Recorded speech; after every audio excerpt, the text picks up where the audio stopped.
It's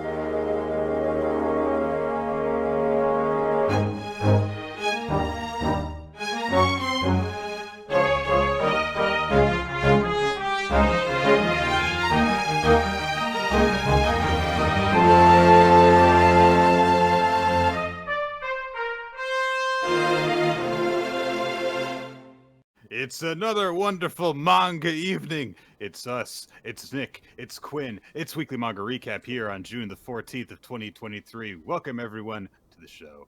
It's time to do that manga talkie thing. Yeah, I guess. Might as well. We're here. Yeah. We both have microphones in front of us, and I guess it'd Yeah. be weird if we didn't talk about manga at some point. My energy level is not being met today, and that is all right. I will just keep it going for the both of us. I can try to start meeting you. Do you want me to bring? That's okay. I can't maintain this.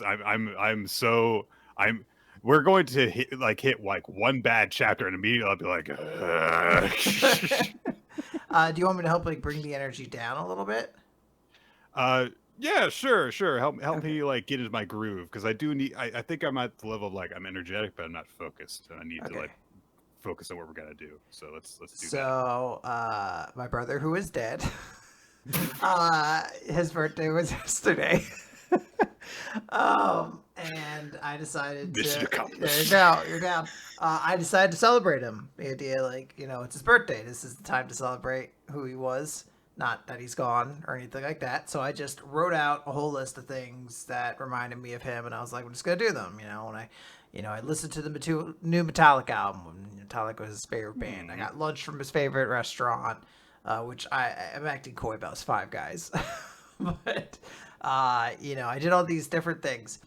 And one of the things I wanted to do was I always enjoyed seeing movies with them. So I was going to go to the movie theater. And I was like, I mean, it is an iconic thing that he used to do when he would go to the movie theaters is he would get a movie theater hot dog. Oh. And those movie theater hot dogs, look, I don't know. We have a lot of foreign listeners. Maybe movie theaters at your neck of the woods have very exquisite hot dogs or whatever. You just had to understand, for the context of the story, movie theater hot dogs here in the States are fucking revolting. They are cooked for a very, very long time. They're on the shittiest, 10-cent bun you possibly could have. There's no accoutrements, just ketchup and mustard essentially for them. These things suck. I have no idea why my brother was so enamored by them. But I was like, it's Mikey Day. Let's celebrate like he did. Right. I go to the theater. I'm getting concessions for our group. And I'm like, I look over into the little warming box where they have food. And I look in and I'm like, I see hot dogs. Mm-hmm. So that was my hope going in. I was like, maybe they just don't serve hot dogs. Then you'll be off the hook. Yeah, maybe they just won't. So I was sorry, Mikey. I tried to honor you, but they just don't have them ready. It's and I'm not going to ask them to make them just for me. That would just be I'll just be inconveniencing this minimum wage kid, So I think that I could even be forced to do that if need be, because I'm it is for Mikey. It is for Mikey Day, but they're already right there. I know they have them. My thought was maybe they just won't have them anymore. But I ask them all right, I'm ordering, and I'm just a popcorn drink, and then just very defeated. I'm and a hot dog, please. Really just defeated.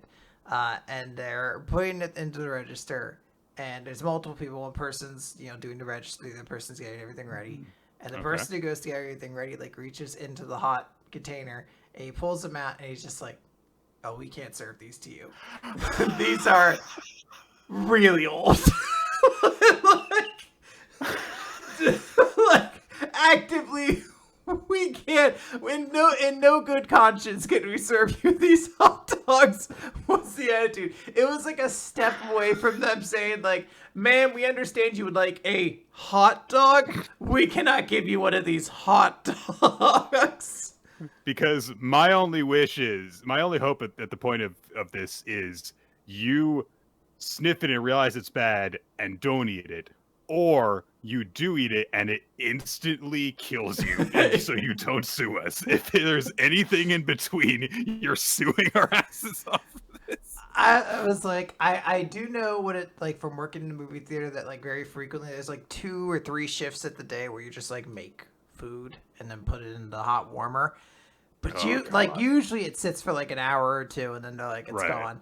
This clearly must have been sitting out there Right. most of the day because he didn't even. Start of the day. This was Yeah. just like hand on it. He was like, "Oh no, this is." Oh, And there was a small part of me that was, of course, relieved because I was like, "Thank God they can't sell me this hot dog." There was a small part of me that was a little disturbed because they were okay selling me the corn dog nuggets for one of the people in my party that came from the exact same drawer, and I was like, "Those are just mini hot dogs." I don't know about that. But there was also a part of me that was like a little distraught at how viscerally they were like, "No, you can't have this hot dog." right. I was like, well, now I kind of want it. All right, like Now you're saying it's forbidden. now you're telling me I can't have it, and this is America, and I'm seeing Transformers. So give me that goddamn hot dog. I reach behind the counter and start fist fighting people. Now I feel like you're worried that this will kill me, but I think that if I eat it, it might give me superpowers because Yeah, you're just trying to stop me from becoming a superhero. You're a supervillain. I'm gonna beat you up. you're just like Miguel O'Hara from the Spider-Man movie. Yeah. Yeah, that's what happens in that movie, guys. You haven't seen it. He wants Miles Morales to not eat hot dogs. That's the plot of that movie. He won't let him. And Miles, of Won't course, let me- is like, his superhero way is like, I need this hot dog. I need this hot dog. Miles is Italian in the movie, of course, as well. Miles Morales, famously the Spider-Man for the Italian-American crowd. That's why there are some people who complain about it because they're like, I don't like Spider-Man being Italian. He's Yeah. supposed to deliver the pizza, not want to eat it. Yeah, you're supposed to deliver the pizza, not to eat it. And you're like, aren't you Italian? It sounds like you would want him to be. And they're just like, ah! And then they just keep shaking their hand like that. Just the whole time. All right, Nick. I brought everything down. This is the perfect layout for me to spike this. Like now I just gotta deliver this. Like there's no way I can possibly fumble the transition. I'm gonna sit over here drinking from my water until you bring us home. So just like how you couldn't have the hot dog,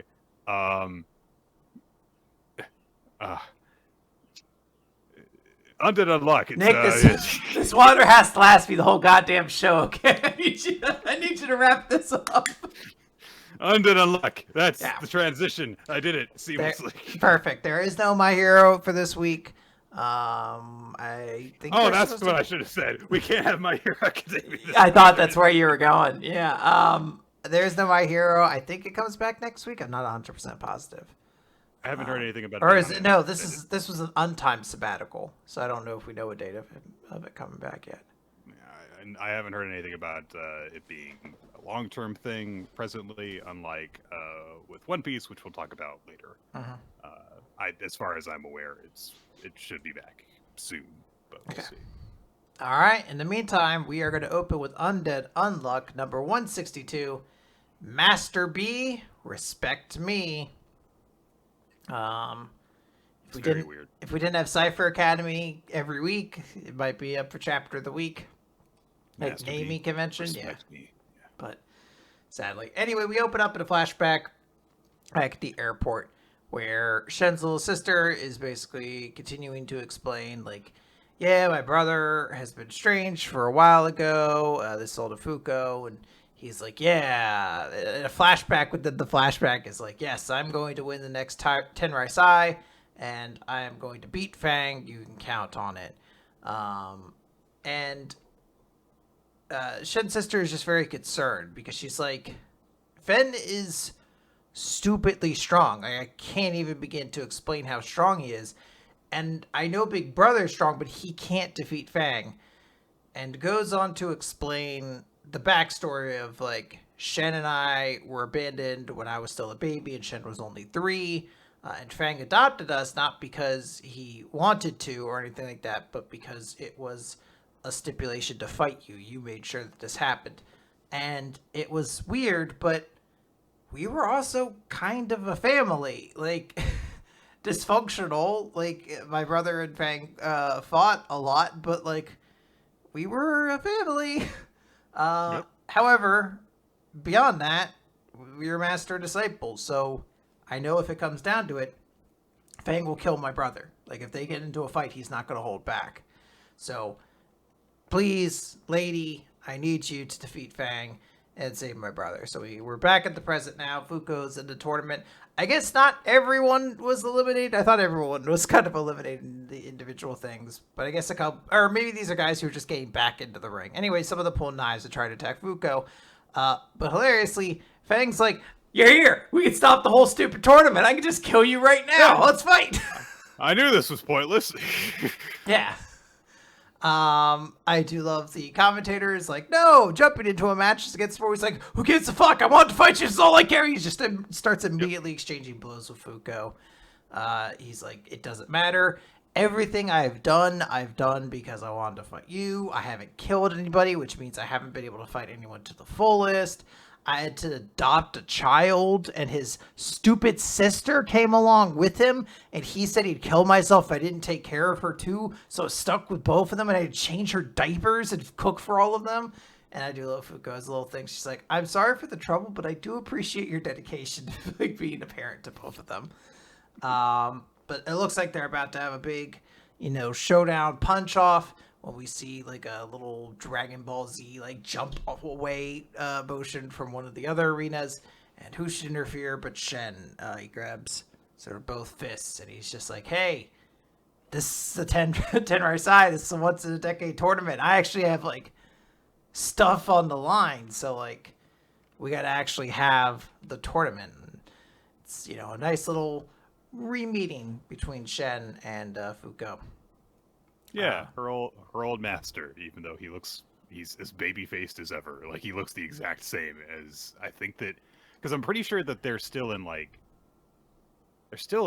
the past from where they were before. They are, but it's also, I guess, relevant now that they've established the timeline isn't exactly in sync. Like, Sean shouldn't have been activated at this point and stuff like that, so...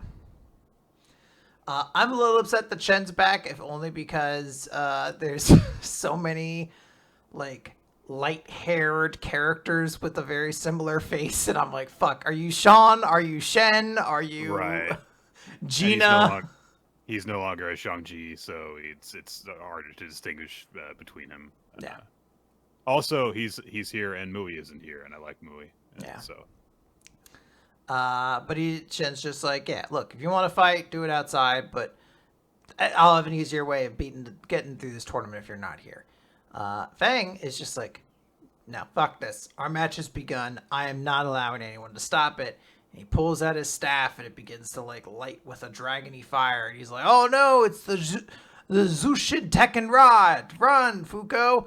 And Fuko recognizes, she's like, this is the technique that kills you in the last loop, like, and we had no way to stop it, and Fang has already thrown it. It's coming straight at them. Neither of them back down though. They both set themselves up, and then they both meet it with a responding punch, and they stop the attack. And Shen's just like, wow, you did a really good job at matching my move. And Fang's like, shit. All right, well, that wasn't too bad for an impromptu defense, but then sees that the rest of Fuko's allies have surrounded her. And he's like, okay, fine. We'll do the tournament, I guess. The fight to decide the strongest should be one-on-one. I shall play along with your farce. But you must make it to the top, because then I will defeat you and become the true strongest fighter. And Fuko's like, no, actually. Because you're going to fight Shen. And I'm going to spend the rest of the tournament making sure Shen is a fighter strong enough to surpass you. And that's how the chapter ends, with Fang saying, like, ooh, very intriguing. Yeah, I like that. Also, she refers to Shen as my master, and your number one disciple, and I'm going to make him strong enough to defeat you. And it's like, well...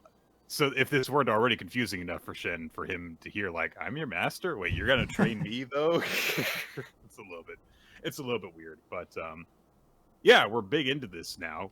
This is, just like majorly setting up what we're going to be getting for the next couple of chapters, which very suddenly we've just moved straight over from all the stuff involving Phil to like, no, here they are. Here is everything involving Shen.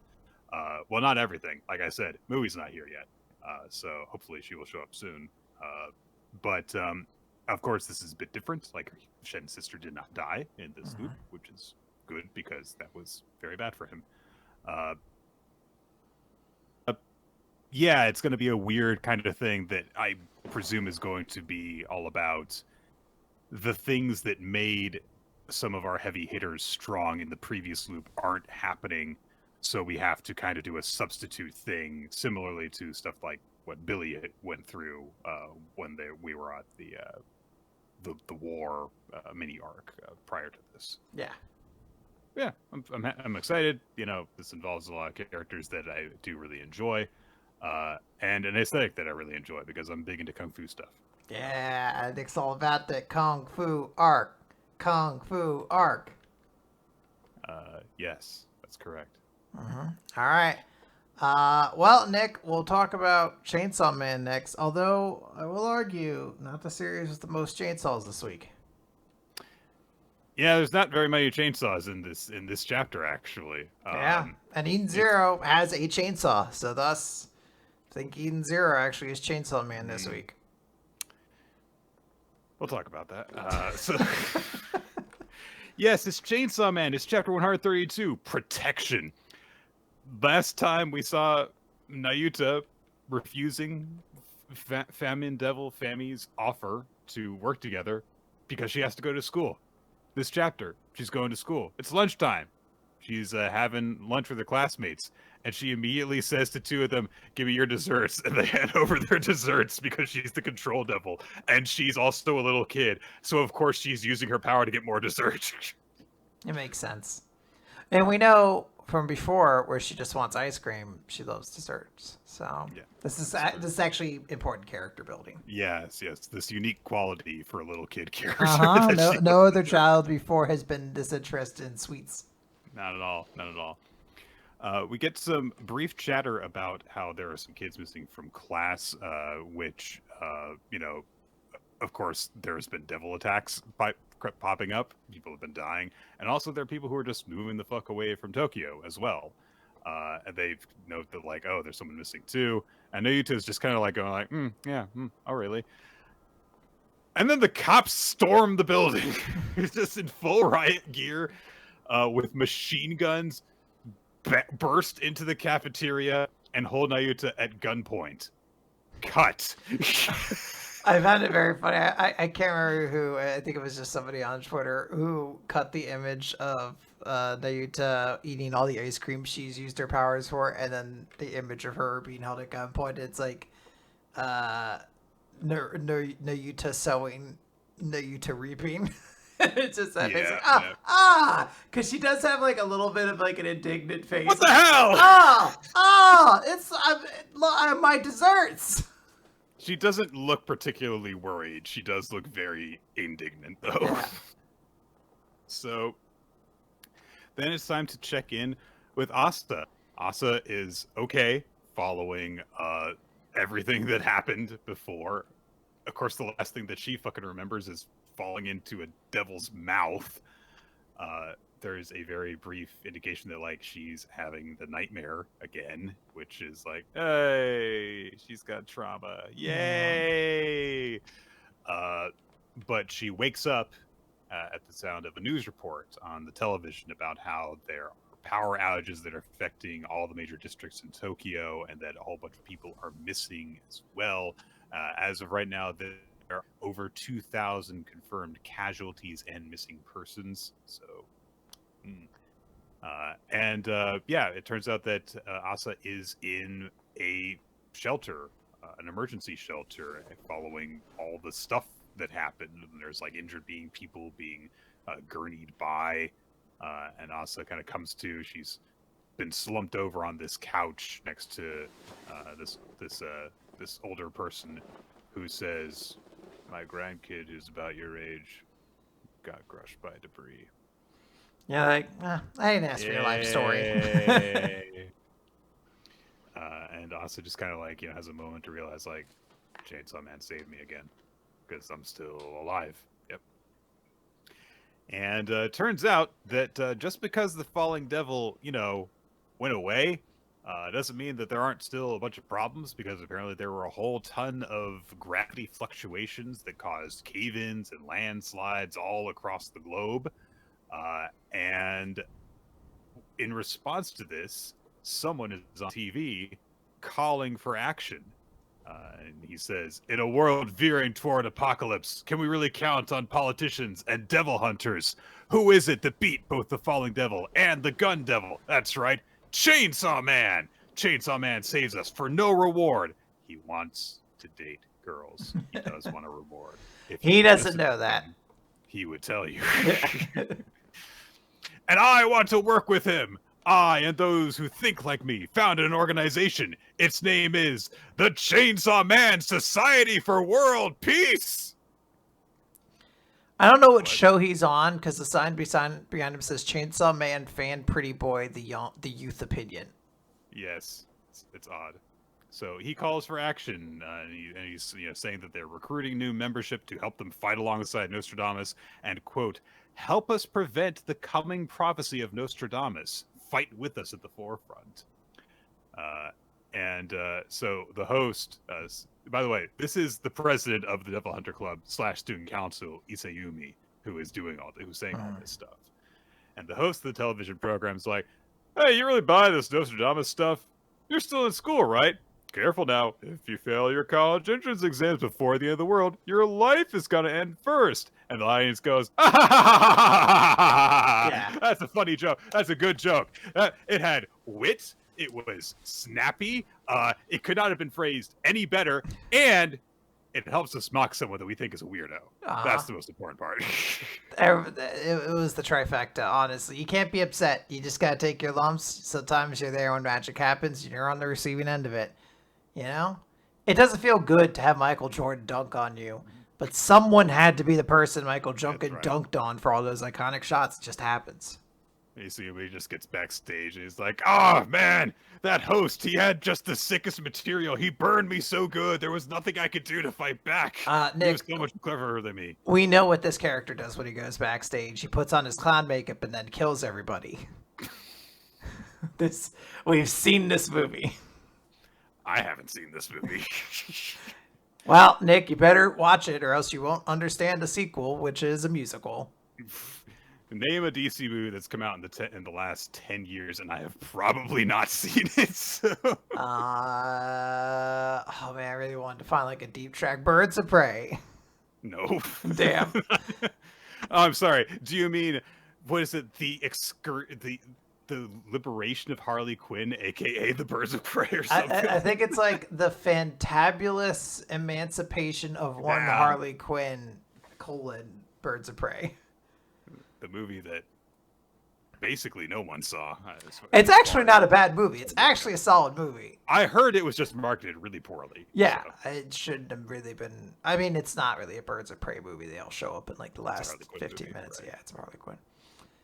Anywho, so Isayumi is talking with the fucking famine devil, who's just there, and says, why did I have to appear on that lowbrow variety show? They just were using me as material for the host's impeccable jokes.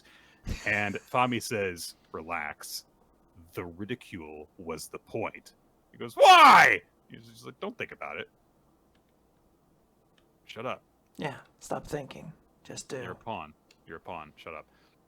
And a hand reaches out of the shadows and touches Isayumi's shoulder and says, it's just like Fami says, your job is to be the face. Fami is the brains, and together you move the body, the Chainsaw Man Society. With that body, you're going to walk toward a world without evil, aren't you? And Isayumi says, yes, it's all for Chainsaw Man's sake. So he's very hard to manipulate. So there is some stuff going on here that is, I think, a lot more indirect than we've come to expect from just Fami in general, who was like, oh yeah, I'll starve the War Devil so I can take control of her power. And it's like, no, apparently there's like a plan B and presumably C, D, and E beyond that. If there is like, oh yeah, we're going to have this person say about this thing to get ridiculed on TV for some purpose, which people have been throwing out some theories about. And it's like to diminish the fear of something. So we cut from there to Denji, who has also woken up, falling into the mouth of a devil, and he's in his boxers, and he's tied to a chair, and Yoshida is there with him in a blank room, and Yoshida's like, "I've got you to protection, safe and sound," and Denji's like, "No, I'm not. I'm tied to a chair. I'm not safe." And Yoshida tells him that Asa is in the hospital. She's okay. Denji wants to know where Nayuta is, and also the dogs. And Yoshida says, well, as of now, we're protecting them, the same as you. So Denji gets really pissed off about this. He throws himself out of the chair, but he's still, like, hog-tied, so he just falls flat in his face. Nick, come on, he gives him a big threat. Big threat. He says, you just try and do this to them, I'll kill you dead. Strong start, Denji. Yes, this is a good way to threaten somebody. I'll kill you dead. Now bring it home. Send us home right now. Yeah. You've made your demands clear. Yes. All right. One last threat. That'll get him. Roll D20 for intimidation. It's a 1. I'll even your butthole for a week to thank you. Say that again? I think I must have misheard you. I'll even tug your butthole for a week to thank you. I love Yoshida has no reaction to anything. He's just like, just continues on. He's like, no, you won't harm Nayuta or the dogs. It's fine. You don't need to tug my butthole. I was not planning to harm them. A week straight is a while to give somebody a rim job, Nick. It's so long. That's an extraordinarily long time. Your tongue would get very... You wouldn't have enough saliva, to be honest. Neither of you are going to be happy with it by the end. You need to pause to take drinks and, just like general aftercare stuff. Yeah, at some point he's going to have to take a dump. What are you going to do then, Denji? Because you could try to find a way to make it work, but you shouldn't. You absolutely should not. So, just saying. Technicalities all over the place. I saw so many people just taking, with just screenshots of this one page, just being like, excuse me? And it's like, yeah. It's weird. After reading Fire Punch, yeah, it makes so much more. Like, yeah, I'm like, yep. This is, yep. I don't know what else to say than that. Just, yep. And I nodded and I moved along. I honestly, I got to a point where I was like, yeah, that's a pretty insane thing that he just said. Very, but I'm used to it now. It's like, I feel like I've seen the craziest stuff that Fujimoto was going to do in terms of just pure, scatological stuff. So I'm good. Yep. It did make me blink, but that's about it. So, yeah, there's some interesting stuff to talk about in this chapter, and then it ends with Denji promising a rim job. And, attempting to threaten rim jobs. Threateningly offering a rim job. But you know what? I bet he has a plan B somewhere in his back pocket. He does not. And it may or may not involve more rim jobs. Who knows? He has no back pocket because he's not wearing pants. So that's Nick. This is the 90s. Of course, there were pockets in boxers back then, and they all had Looney Tunes in urban attire on them.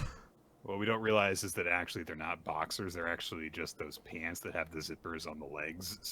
And those have been taken off. I used to have a pair of those pants. I thought it was like, I am so cool. Zip, zip, zip, zip, zip, zip. And turns out, Nick, They're not. I wasn't. I wasn't cool. It's okay. I had the same kind of pants, and no, they were not cool. That was during the same period of time where I wore a John Cena spinner necklace to school. And my only interaction with famous running back LaShawn McCoy was him passing him in the hall and him just going, "Yo, what the fuck?" And then we kept going. He was very charmed to see a white kid wearing a John Cena spinner necklace. If it helps to clarify, this was his U.S. title spinner necklace, not the gaudy WWE Championship spinner necklace. For the true John Cena Doctor of Thugonomics fan. I was in early. I was not a Johnny come lately to the rise of Cena. Thank you very much. Please and thank you for the notes. No more questions. All right. Good. Kaiju number 8, chapter Wow. 87.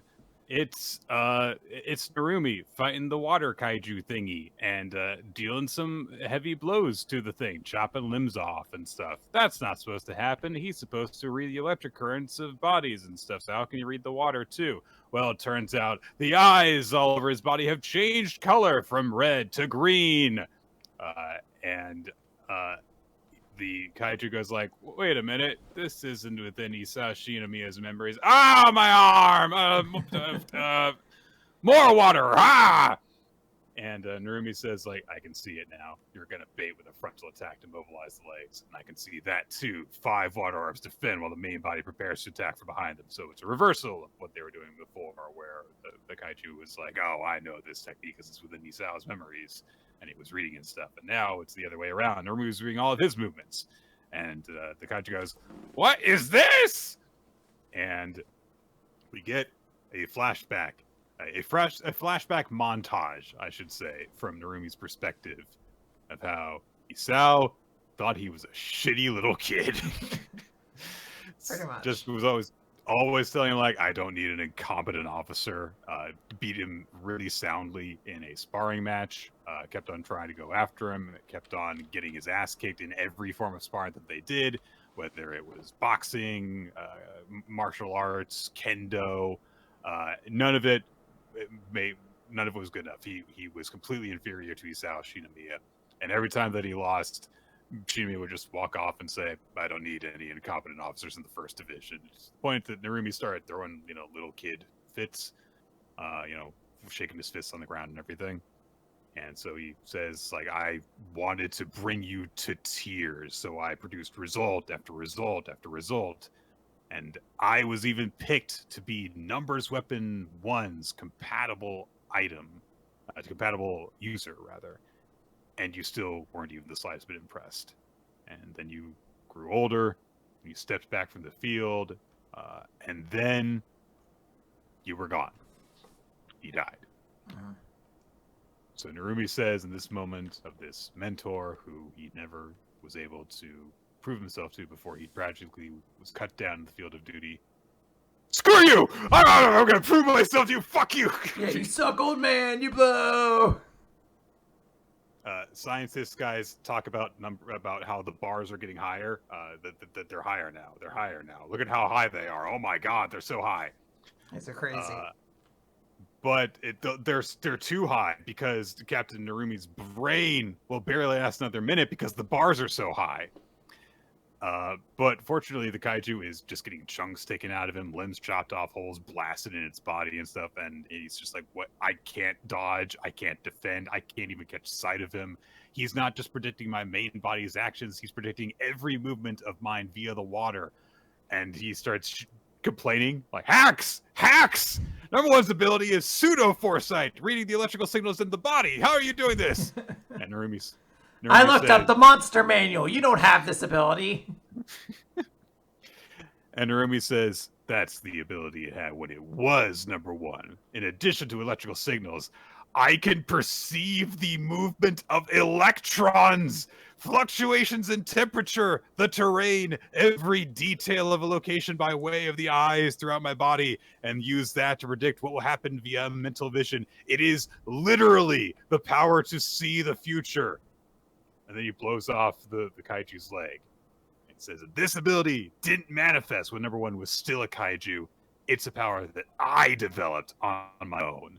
And there is an image of him just kind of sitting casually atop the head of the original kaiju number one, which looks pretty badass. It's a pretty cool image. It's the I don't know why it's the sewed up mouth that like really catches the cool monster designer in my eye. I'm like, ooh, they sewed up his mouth because he has bad things to say. It's just we sewed up his mouth because he would not stop using epithets. Oh no! I thought like naughty words. He was racist. Oh man, we shouldn't hang out with Kaiju number one. Every other ist you can think of. Yeah, the Kaiju's progressively are getting less and less racist as time's gone on. They're not completely good, but they're less racist than they used to be, certainly. Absolutely, yes. So the kaiju continues to complain. This isn't in the memories. No, that ability's not anywhere in the handbook. Fuck you. You're cheating. But Narumi says, like, yep, it's not in his memories because this was meant to be my ace in the hole, designed to wow the hell out of you. And the kaiju is really, really, really struggling. He's like, I need my next barrier. And Narumi just sweeps in at close range and says, I can already see your sliced up carcass. And he unleashes a seemingly difficult to execute slash. He swings it once and somehow it splits into a bunch of branches. But isn't there a sword that looks like that? I'm sure that there is, with like the kind of different hooks coming out of it and stuff. But Japanese sword with sword. branches. Yeah, it's a ceremonial sword, believed to be a gift from the king of Bakushe to a Yamato ruler. 7-branch sword.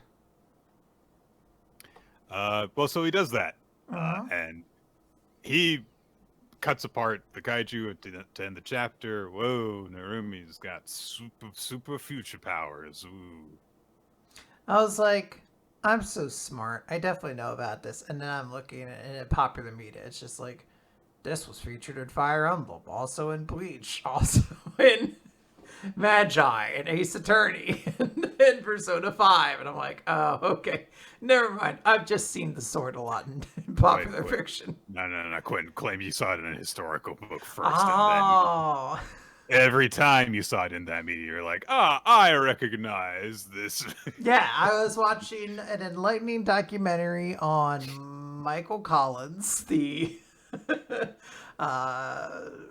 Irish character. He was a human being, but I'm going to say character. And at some point he was like, we're going to fight for a free Ireland. Me in my 7-branch sword from Japan. And then everyone clapped because Liam Neeson was really cool. I didn't watch a documentary. I just watched Michael Collins. where Liam Neeson played Michael Collins. I'll be referred to from now on as Shogun Collins, if you be pleased. Yeah, then at the end of the movie, he's recruited by the Autobots.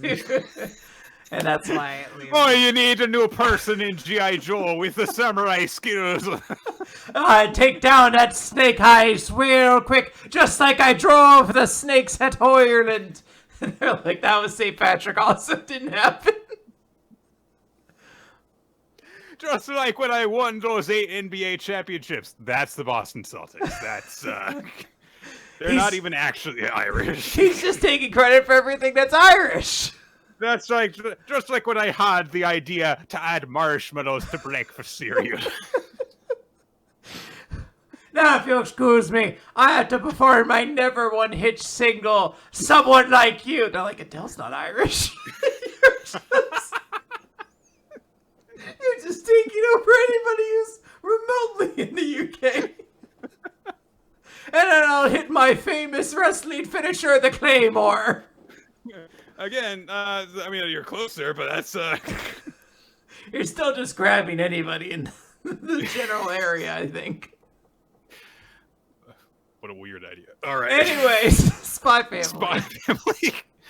I don't think there's a single Irish character involved in this chapter. It's mission 82.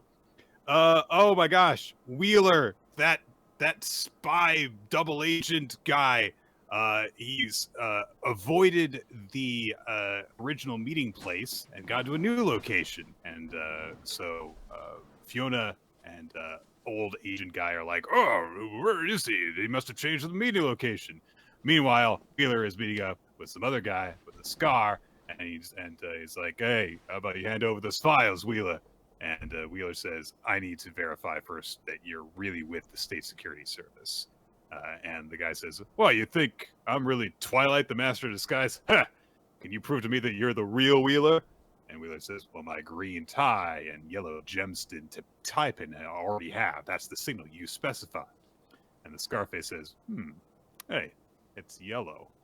And an agent behind him turns around, and Wheeler goes, reacts. And there's a call that is placed to security. And the guy answers and says, like, got it, yellow. And some officer walking down the hall it gets intercepted. And he's like, hey, let's go grab some lunch. No, I gotta go get some records. Nope. See, for the meeting with Wheeler, we told Wheeler and our agents the signal was going to be a green tie with a gemstone. We never said anything about the color of the gemstone, but we added that detail at certain branches of our comms division, and when we did, we told each agent a different color. So that way, if we had a traitor, we'd know who it was. And we gave the color yellow to you, didn't we? You're a mole for wise! He looks very scary. Yeah, oh my goodness. It's like, please don't look at me like that. So the Wheeler who's gone to the meeting is a fake. In fact, it's Twilight in disguise. And you realize, like, shit, this is a complete bust. And on top of that, I was really just trying to buy us some time so that we could try and find and secure the real Wheeler. So I'm in trouble. And of course, they others take their guns out. And so he's like, well, crap, that's it. But fortunately, he's got a little trap set up ahead of time. He wiggles his foot to set it off, and some explosives go off on the fountain that's in the square that they're in. He runs off, and he unveils his briefcase machine gun, like you do, in order to fend off the other agents as well. And he makes his escape, and he has traps set up to help clear the way. The others pursue after him, but as they're racing out of the park, they come across Yuri, who is slumped against a wall, looking dazed. And they're like, "Oh, are you still with us? Which way did you go?" And Yuri points them in the right direction. He went that way, and so they rush off. And Twilight, in disguise as Yuri, stands up and brushes himself off. So you quickly change between disguises. But the real Yuri, of course, is on the scene. He's hunting around, and he realizes that, like, wait a minute, this is my first time that I've come through this area, and my footprints are already on the ground. I think that we're going to find him in the sewers because the footprints lead to a sewer grate. So he hops down to chase after Twilight, while his backup agent is like, "All right, well, I'll send backup to stand guard. Give us a signal if anything happens." He runs down the sewers, passes by the Ninja Turtles, who are like, "Dude, stop it! Stay out of here! We want no part in your pointless civil war." Yeah, cowabunga, dude. Peace and love and pizza, man. It's weird. This is not a version. I mean, I guess that's Michelangelo. I feel like none of the others have ever expressed really pacifism as their main goal. Maybe Leonardo. He was given to swords because that's a responsibility. They're the most dangerous weapon. It's true. Yes. I mean, it's not. Isn't that like a fan theory? It's a really neat fan theory that, like, each of the weapons that the turtles have is both a contrast for their personality and complements it. So it's neat. Just like it's finished then in of course. Oh God, what's his name? hockey player guy, Casey Jones. Casey The Jones, hockey yeah. the hockey stick is also a compliment and a contrast to his personality. Which is Canadian. The hockey, okay? Yeah. He's not Canadian. He is a New Yorker. Anyway, Yuri runs around a corner. Twilight, still in disguise as Yuri, swings a pipe at him, but misses. It just knocks his hat off, and so the two have each other at gunpoint. Each of them realize who the other is, except Yuri doesn't know that Twilight is Lloyd. And a gunshots go off. And at that moment, inside the Forger household, Yor has dropped a plate, which is, a ill omen, and she even cuts her finger on a shard of it. So she just kind of thinks to herself, I wonder if Lloyd will be coming home late tonight. And meanwhile, in the sewers, blood is dripping to the ground. Someone has been shot. Gasp! Mm-hmm. It's weird because I feel like the Spy Family status quo is so tightly wound that in my mind, I'm like, they can't break it. Like, you can't... Like you would almost want a story of Twilight gets shot and then Yuri is like, oh wait, you're Lloyd, my wife's or my sister's husband. But he can't because Twilight is the enemy of his entire government. So they can't have no reason not to turn him in. Yeah, he can't. That can't become a known thing. So I'm like, they can't do anything like that. I guess Yuri could be shot, and Lloyd's like, I have to save him now. Maybe that's where they're gonna go with it. Or it might just be a fake out. Who knows? Maybe it's just been a flesh wound. Who knows? Yeah. It's an intriguing ending to leave off on.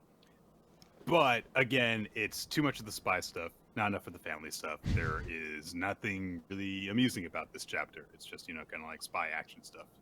That Nick said that's been a problem with the Law series. He's been like, too much one, not enough peace. Too much magic, not enough muscles. That's right. Not enough box, too much blue. Too much new, not enough Exorcist. We'll get to that. I think maybe there was enough Exorcist this week. Maybe you probably have a point. All right, let's talk about not enough E, too much N0. Yeah, guys, it's Eden Zero, everybody's favorite. Chapter 243. Where did that cat come from? Look at Rebecca's side boob, everyone. There we go. So.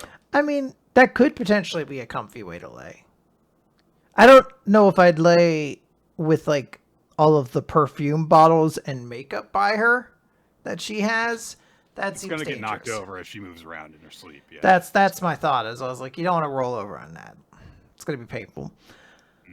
So we open as Shiki and Shura are flying to deep snow. Shiki's like, wow, you live in a really cool house. Shura's like, it's not like I built it. Stop trying to be my friend. Yeah. My dad built the empire and everything. So Shiki's like, I guess you're going to have to take good care of it then. And Shura's quiet because he doesn't know that in another universe he was a war criminal and a sexual predator. So he doesn't have that context that we have.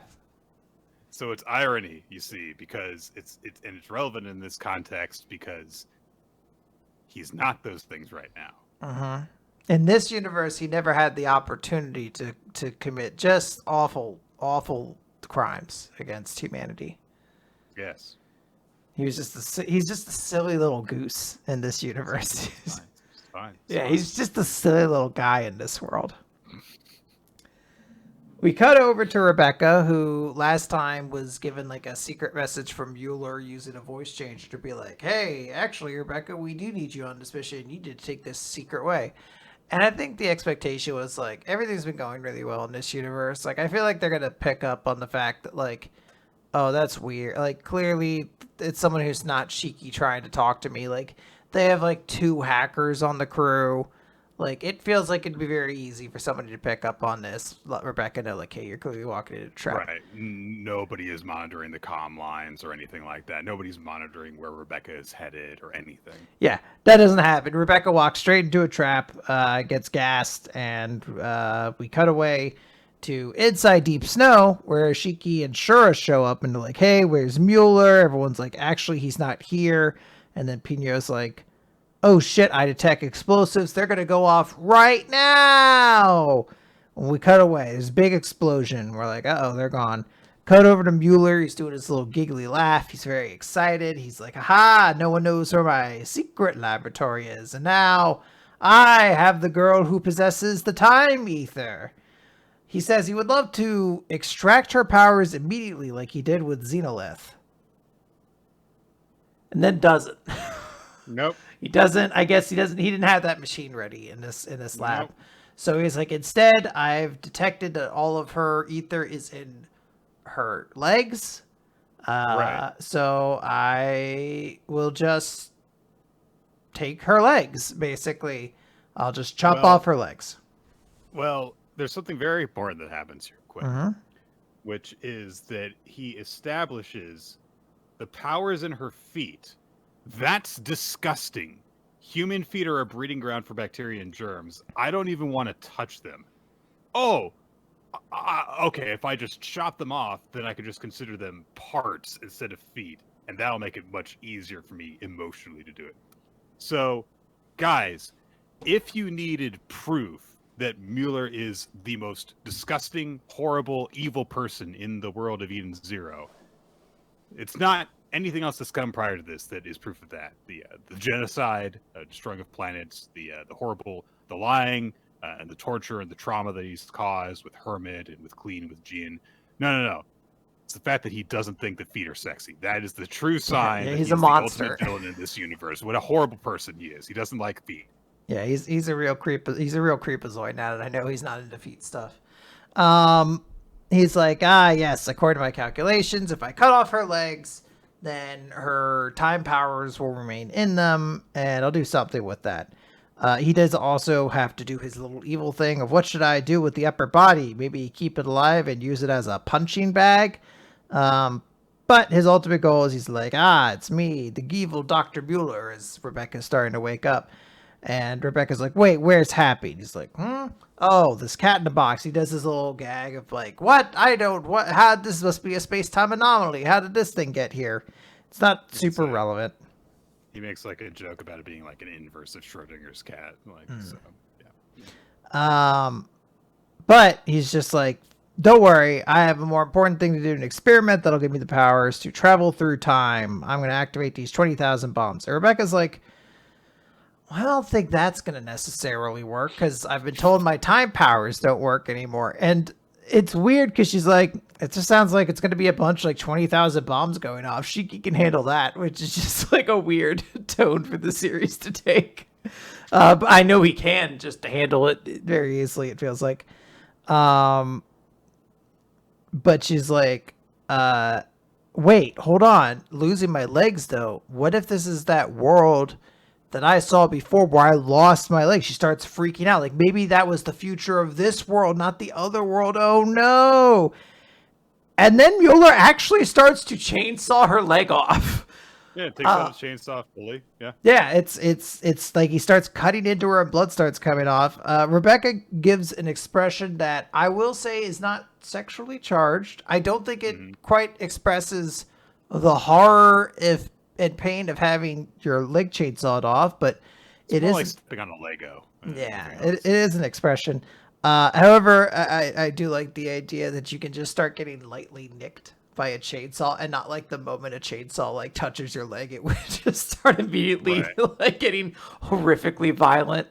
Right. It's not. It's chainsaws, which very, very, very famously go into a tree just a tiny little bit at a time, very, very cleanly.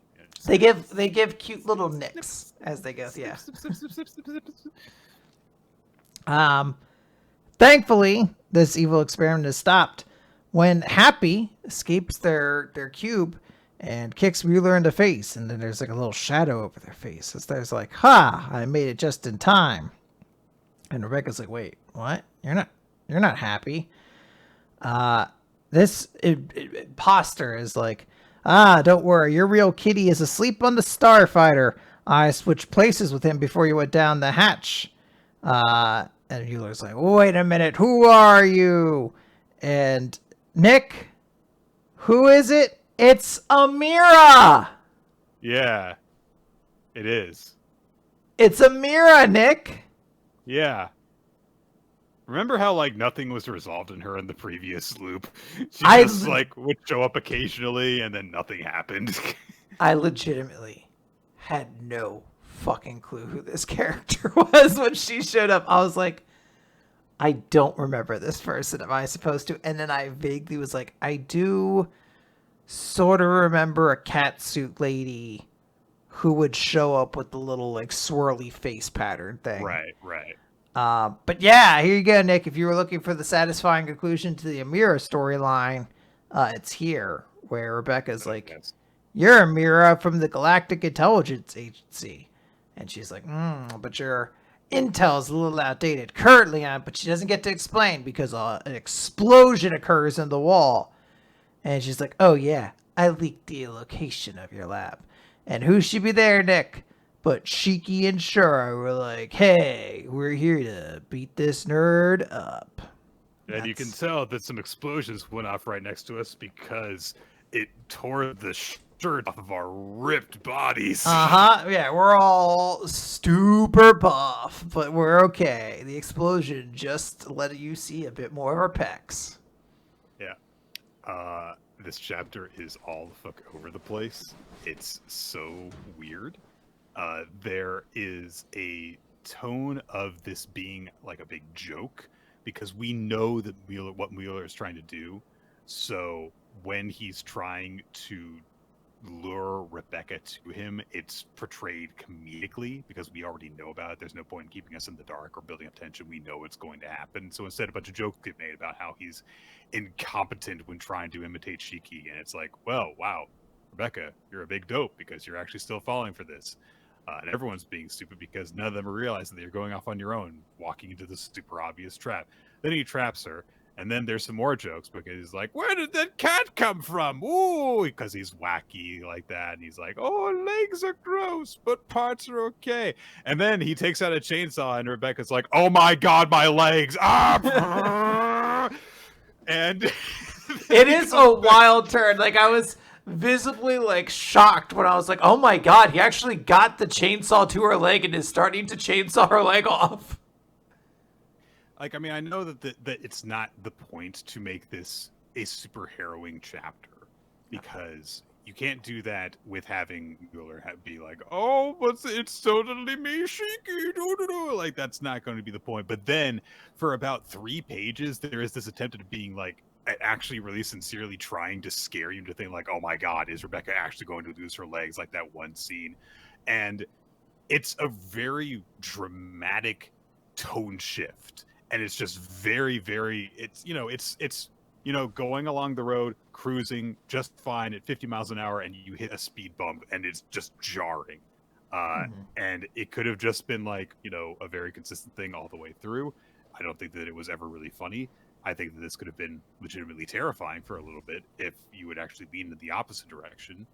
And instead of like rushing to this, you just have Mueller say what he's going to do, say what his plan is, and then kind of wait for a bit, come back a chapter later, have Rebecca going through this and knowing what's happening, but not cutting back to Mueller to see him being incompetent.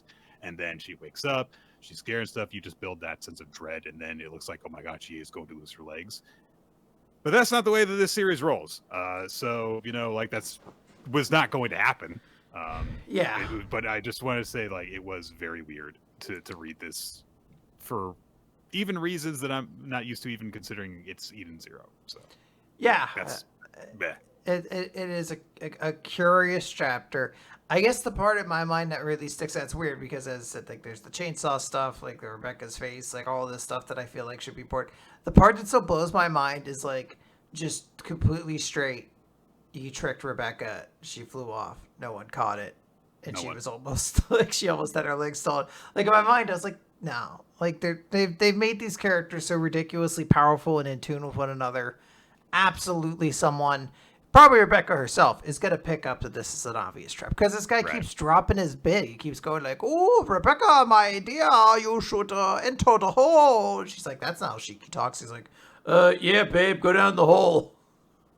Oh, I guess it is him. Yeah, that's what he would say. Time to go down this hole. Yeah. Yeah, but it was all an excuse, as it turns out, to work Amira back into the story. Yeah, For reasons. I'm sure that we needed character number 776 from the previous universe to get involved right now with no build-up. Nick, So it here we would go. be bad storytelling if you didn't bring her back. Yeah. Yeah, And we're gonna have to do that with every other character. Get ready, because we're gonna go right. We're gonna have to go to Leonard soon, and we're gonna have to do all that stuff there. Remember when Naruto had that bringing people back from the dead war, and we were like, "Oh, gotta get another character brought back for this," and it was just like that way for a while. At least there was an excuse for that. Like, all right, let's go into Akane-banashi. It's chapter 65, story 65. Most of all, which features a very nice little color page of Hikaru and Akane back to back, squaring off. Kaichi has just finished up his performance. We proceed on to the scoring. So Zenza, not Zenza, I've forgotten his name already. Bad guy who did not perform well. Sorry. He's like, fuck. Yeah, Zaichi or some shit like that. Yeah. It began with a Z, but I can't remember what it was. But he's like, oh man, I know he got a better reaction than me, but come on, he performed the way that old man hates. So come on, lower score than me. Kaichi gets a 91, and Gakumon actually scored him pretty damn decently. He gave him a 16, as opposed to giving a 12 to the previous guy. And he's like, what the fuck? Come on! So the MC turns to Kaichi and is like, oh, wow, how do you feel right now? And Kaichi makes a reference to an athlete who performed in the 2004 Athens Olympics and says, damn, that feels good. I love it because everyone says, old reference, followed up by the kids will get it. And I was like, oh, this is going to be like some 70s baseball player or something like that. And I was like, swimmer into 2004. Oh, God, no. Akane won't get that. She's too young. No, she was born in this century. Nick, we're old. We're withering. So, stupid braid guy says, like, why'd you get all those points? And Akane says, because he's able to joke about it. Basically, regardless of who the judges are, even when stepping off the stage, his attention is still fully on the audience. He went all in. He stayed consistent, and so, he was rewarded for it by sticking true to himself. Played to his guns. So, yeah, impressive performance there. There's a 15-minute break between his performance and Hikaru's. Kaichi gets on his phone, and there's a very sweet moment because, like, Raid Guy's like, oh, you Googling yourself? Must be great having all those points. And Kaichi's like, oh, no, my wife and son are sending me their thoughts on my performance. And oh, my God. Like, you're like, Jesus. I forgot that this dude was just, like, a nice, cool dude beyond this as well. And Akane's like, oh, so cute. Your son's watching you on TV. And Braid's guy's like, oh, you're so irresponsible quitting your stable job when you got a family to feed. And Kaichi just says, I know, but if I can't be happy, I can't make my family happy. And Akane has a flashback to when her father was still performing Rakugo. And, Akane, like, went backstage during a show, and she's like, because she told her mother, like, I'm going to the bathroom. No, I'm not. I'm going into the dressing room because I want to show dad some support. Ran straight into Shiuchi and Master Shiguma. That was it. I had to cycle through the names. And Shiguma's like, you're not allowed back here. Come on, move on. And her dad is saying to someone, it's true, though. If I don't make Shinichi, I can't make my family happy. So, again, there's stuff going on that Akane is, not privy to. She didn't know all that was going on because she was, a kid, and no one has really explained it to her yet since then. So, now it's Hikaru's turn. A member of the staff directs her to get ready. As she moves up, she kind of looks between the others, and she grabs Akane by the shoulder, and she's like, do you have a moment? And she pulls Akane over to the wings, and she's like, oh, you really want me to come over here? Is that okay? And then Akane kind of just says, I don't know, we're like, oh, I saw your photo book. And Hikaru's like, okay. Why? Oh, because Karashi gave it to me. Karashi is the guy from the Karaku Cup who's really skinny and his face looks like this. It's a good impersonation of him. It's good, yeah. And so she's, oh, right, yes. In the Karaku Cup, I went on after the biggest laughs during the day, and then you went on after me, which is kind of similar to where we are now, isn't it? And hey, you're thinking right now, I bet, now that you mention it, right? I know it was a year ago, and memories fade with time. But I remember like it was yesterday. I remember it, and gnash my teeth, and hold back tears, and feel pitiful and small. And Akane's clearly gets a little bit like taken aback and uncomfortable, but Hikaru says, I actually lied. I do love Rakugo, but most of all, it's you. And fully cups Akane's cheek and says to her while staring into her eyes, very straightly and heteroly, I became a Rakugoka so that I could beat you, Akane Arakawa. You're finally paying attention to me, Akane. Don't worry, I don't bear a grudge against you, and I don't hate you. I just want you to watch up close. And she leaves Akane there just in shock over what she's, just done. Like, fully just touching her on the face and saying those things really intensely. And she takes the stage. It gets introduced by the MC. And she vows, like, I'm going to show you how I've polished my craft. And there's a big reaction because, of course, she's Hikaru. She's got a very big following. And the critic, Gakuman, says to Master Iken, is like, oh, another eccentric choice of pupil. And Iken says, that's kind of a harsh choice of words.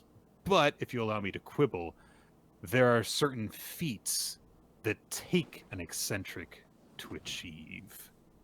So, it's Hikaru's performance next time. All right. Well, so that happened. For all of you who are into that whatever particular kind of ship teasing, go for it. This was nothing to me. So who cares? I don't know. I just, this is one of those things. It's the same thing. The same thing when they did this in Actage. It's just like, okay, cool. This is a nothing burger, though. This means nothing to me. We'll see. If it's weird because I'm trying to process why this means nothing to me. Because, like, fucking Top and Chikara can share like 3 scenes together in Undead Unluck, and I'm like, they're boyfriends. They're gonna hold each other's hands in the park. They're in love. Yet they push it here so much more, and I'm just like, whatever. Like, wank off motion. Like, calm down. Maybe it has to do with Hikaru's personality type. Like, because she's like, very like restrained and like very perfectionist and stuff. Whereas, those like a lot of the people that we got are like their boyfriends are just like, oh, they're just very like hardworking people, they're very earnest and stuff, and they're earnestly trying to help each other be better. Hikaru is like, I'm going to show you how great I am. It's like, all right, I don't know. Professor Peanuts is here. He's gonna distract me. I think that Professor Peanuts will agree that this better pay off big with Hikaru's actual performance. I mean, if it's in any way that's like a big downgrade after what we saw from Kaichi, how emotional that was and how cool that was, then it's like, all right, there's been a lot of build up for this big rival character, and she got outclassed by a guy who was introduced the chapter that the tournament began. I know, that's my thing. Is I was like, Kaichi has come across so cool. and like only gets more interested in me as time goes on. And like I feel like I'm just being told like Hikaru is gonna be cool, and I'm just like, I don't know. I get like, I don't know. I'm sure it'll be cool. In that similar way, we did a bonus podcast where we talked about how we weren't super excited for the 4-way Pillars of AEW match they were going to do. Mm-hmm. And it was a similar thing. Like, I just don't care about any of these guys. Heard it was a great match. Heard it was legitimately like one of the best matches on the card. It's just one of those things that I'm like, I guess I just don't care about this build-up because this character doesn't interest me at all. We'll see. We'll see if things start to turn. I mean, like, that's kind of the advantage of manga is that, like, we get to actually follow the same characters consistently if that's the design. And just judge whether it's not working or is working very consistently. Mm-hmm. But anyway, let's move off of there. Guys, it's time to move from ship teasing to full-on ship sailing. It's Blue Box. Chapter 104, January 4th. That's midday. Right. Taiki and Hina are finally getting together, Nick. No, they are not. Huh? I have been reading. You said the ship was sailed. That's my ship. Is it not? What's going on? Yeah, we might pull back into port for that one. Oh, no! Taiki has just told Chinatsu he likes her a lot while they're kneeling in front of each other on the frozen surface of the lake while it's snowing. And Taiki just has that moment of like, I said it. I finally told her. He's blushing. And there's a pause. And Chinatsu, again, just like thinks of like all the memories she has of Taiki. And she takes a breath and she just fully hides her face in her scarf. It's so cute. I hate this chapter. It's so fucking infuriatingly adorable. Just watching these fucking dorks in like one of the happiest moments like of their lives to this point. Yeah. So she just hides her face for a bit and Taiki has to go, please say something. And when she pulls the scarf away, her eyes have teared up. And again, there's a pause as she just gets ready, and she says, I like you too. Big 2-page spread of all the emotions in the world on her face. Tears welling up, blushing, this kind of like really grimacing. This just a grimace, like, I like you too. Like she's so nervous, and she admits, like, I like you. And Taiki collapses into the snow, just falls over sideways because he's so happy. And then Chinatsu falls over with him, and she says, "I'm happy too." And they're just like, "Oh my god, my heart's beating so fast." And like it's like she's so cute. And Taiki has this moment of realizing, like, all this time I thought that I was the only one who felt this way. I thought I was the only one whose heart was racing like this. And Chinatsu says, I guess that means we're going out then. And wow. Like, yeah, yes, if you'll have me. And he's like, bows to her while they're kneeling in the snow.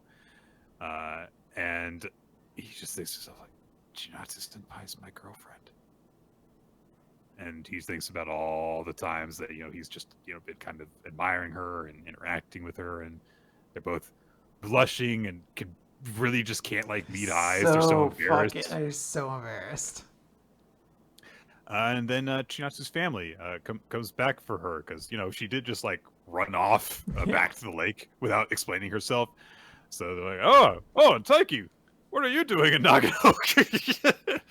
And he says, I came to go skiing nearby, so I better head back. And they say, oh, okay, we'll drive you. And he says, no, it's okay. It'll take 2 hours. It'll take 2 hours for them to take me back. So they say, well, we can take you to the station.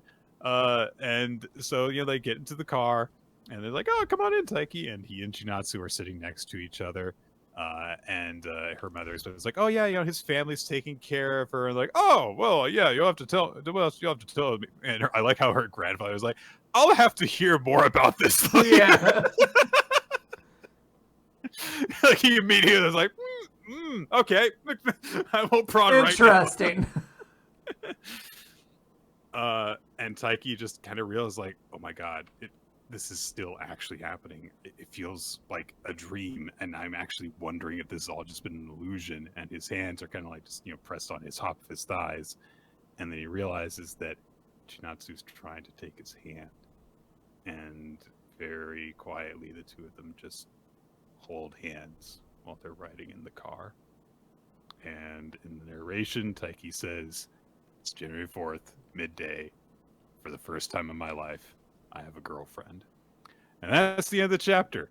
Too cute. Too fucking cute. So adorable. My grandfather died on January 4th. Thanks, Quinn. That's my note for this chapter. It's a great day for you, Taiki. But Papa Toon died on January 4th, so what's the big holiday in my house? You know how, like, when you record some audio, and like if you record like too high, then it cuts off because it blasted out, and then you're just like, we'll just reduce this. We'll just reduce this level, and then you can see like the point. Even though you've reduced level, like this is the point where it won't go any further now because that's where we've reduced it to. That's what you're doing with me right now. There's a certain level of positivity, and then you're just we're reducing. Nick, you can't be this happy. It's not healthy. It's not who you are. This is not the dynamic of the podcast. What is this? Nick, we specifically have a character on this podcast called Happy Nick, and it's not you. Oh boy.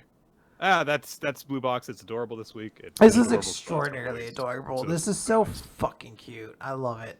I love it so much. All right, y'all. We got to move on to Cipher Academy. It's chapter number 27. Mediocre strategy is the source of codes. Whoa. Last time, Yugata completely destroyed the code that she was given, the weird assemble a cube puzzle that she didn't even touch the cube parts for, and basically solved it after getting half of the actual question. And as she heads back to join the team, Toshusai addresses her, and Yugata says yeah, I know. I never told you not to go. I never told you to go that far. And Toshusai says, "No, well done." It's just kind of a nice little moment. So it's time for the next part of the. This is going to be a little bit confusing for me because Nick, all you have to do is turn your monitor upside down. Not going to do that. So it's time for the next part. Where is the next member of Class 1E hiding? And Iroha looks around and is like, I mean, there's no hiding places here. And then Shutan is just like, there's someone under the table. Immediately. And Iroha starts to say, I mean, that can't be right, Nutaba-san, because Yugata and her opponent were using it for their battle. And a voice from under the table says,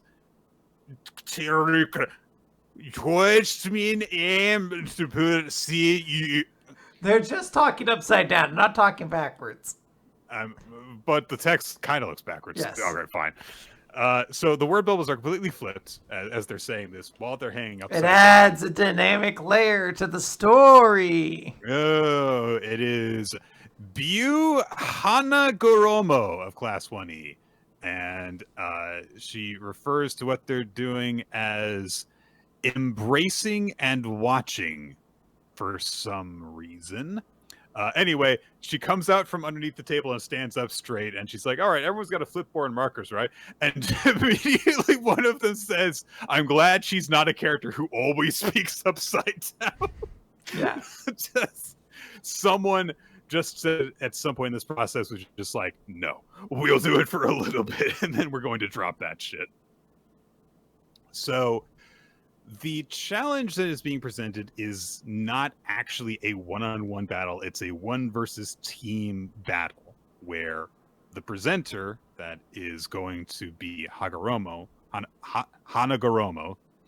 is going to ask a question, and all five of them are going to hold up flipboards with their answer to an open-ended question. The goal is for all five of them to have the same answer, but for the presenter of the question, Hanagoromo, to not get it. So The rules are you get 4 attempts to match up your answers. If you don't do so, you lose.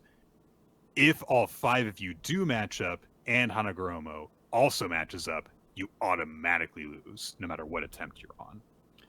So the goal is how well do you know each other versus how well she knows you. So Iroha's like, oh, this sounds like a fun party game. Yeah, let's do it. Yeah. And so they all agree to this with Shutan actually leading the way, which is like, yeah, okay, we'll do it. Who are you guys again? It's very weird. Yeah, it's very good. So it's a matching game. Actually, it seems like a fun game. It does seem like a fun game. And actually, I should correct myself. I said that Hanagoromo asked the question. She doesn't. Shutan asks the question. So she's trying to lead her teammates to match her. Yes. While fooling Hanagoromo. So they start going through it, and it's like, all right, here we go.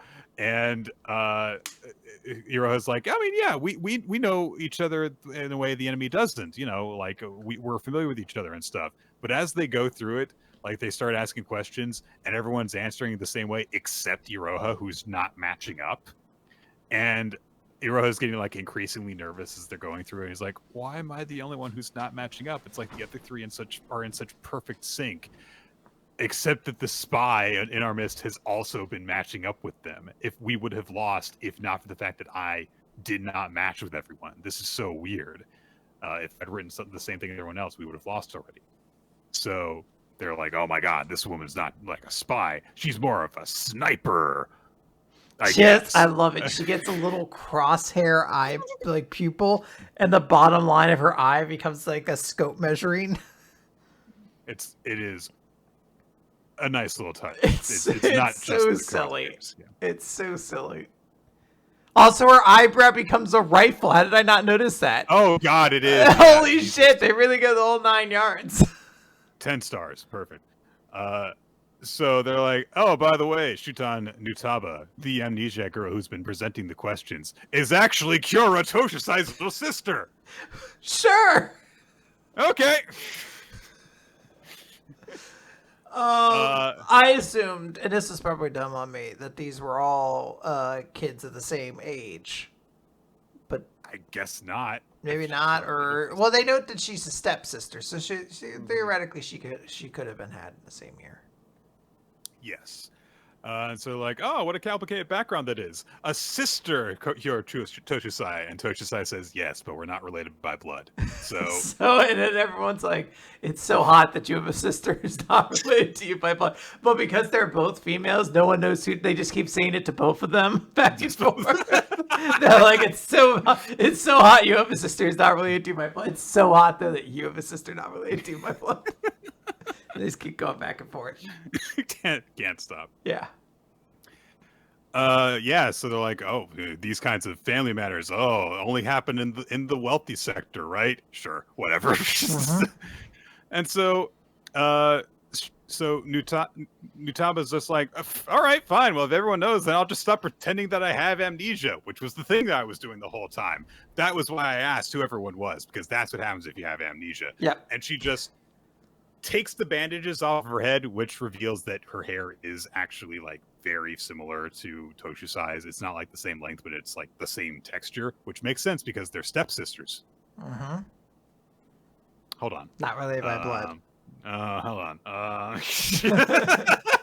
So it was very important that she hid her hair. They both have similar genes from whatever parental familiarity they share. Right. It's one of those like branch family things, I think, maybe. I don't know. So Toshusai says, I'll explain later. Oh wait, they're not related by blood, so there's no blood relation. Yeah, maybe they just both shop and get the same shampoo at Target. Well, they say a stepsister with a complicated background, so maybe there is blood relation. Yeah, she has amnesia. That's her complicated background. So turned around. Yeah, so Toshusai says like, hey, Iroha, just focus on the game and don't worry about matching with us. Just try to protect what she wants you to do. She's been focusing her sights on the final question from the start. like a sniper preparing to counterattack. And so Hanagoromo is like, hey, fucking don't discuss the rules. All right. So Shutan says, okay, here's my final question. Shutan. It's great. That is great wordplay. Yes. Spookmaster General just got a little roused wherever they are.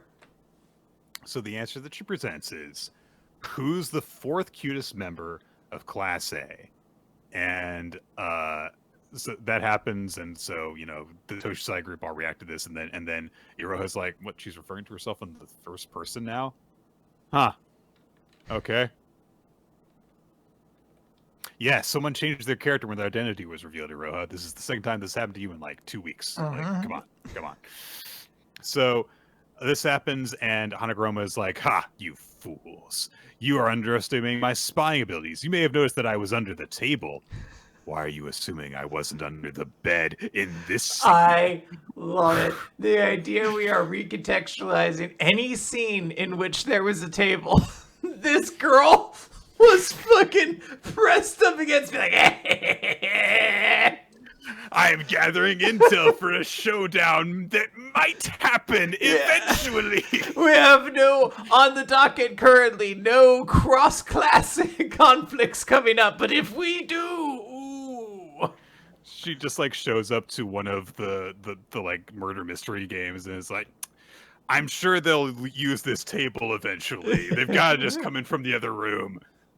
All right, I can hear them talking. All right, they seem to have come to a conclusion. I'm sure that they'll come in here and let me gather intel off them eventually.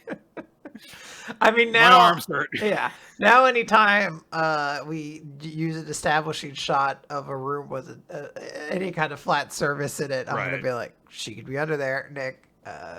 She could be under there. Yep. So Hanagoromo realizes, like, I understand what you're doing. You've actually been aiming for the last question this whole time because you've been working your way down in a wave. The first question was something that was, catered to Yugata, the second one for Toshisai, and so on.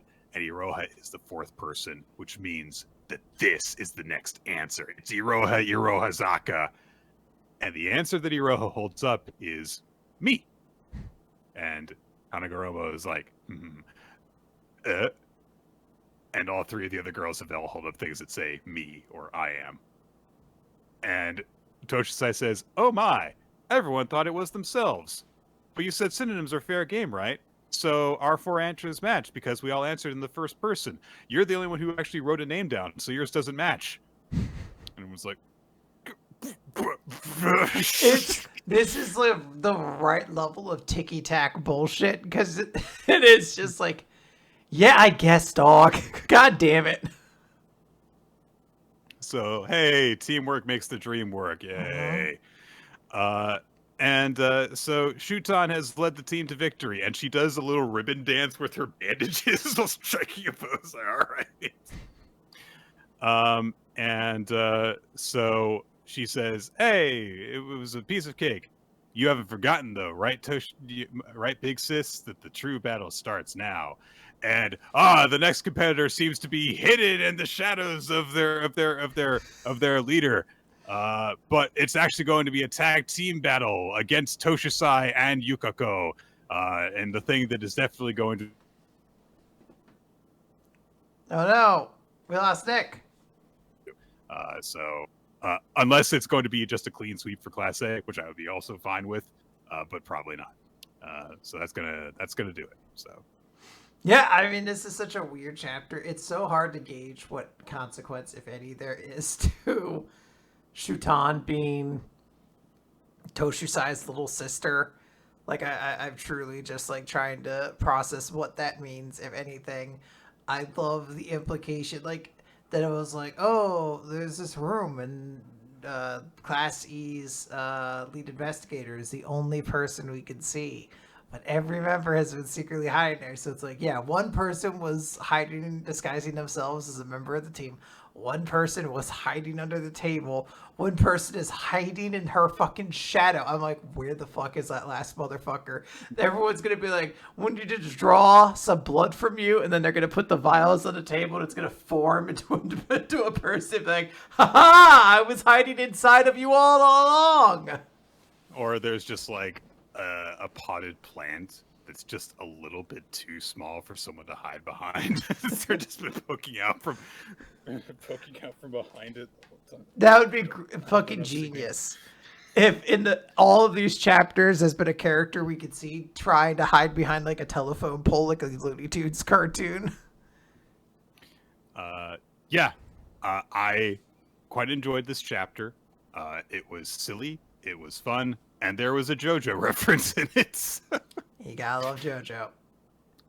Guys, it's time to move on. It's new Exorcist. It's chapter 4, Senpai's Soul Gear. No wait, it's chapter 5. I was on the wrong chapter for some reason. Chapter 5, the 3 goddesses of North High. Sorry, this is far more important information than what Sato Senpai's gear is. We don't need to know about world building of mechanics. We need to know about world building of harems.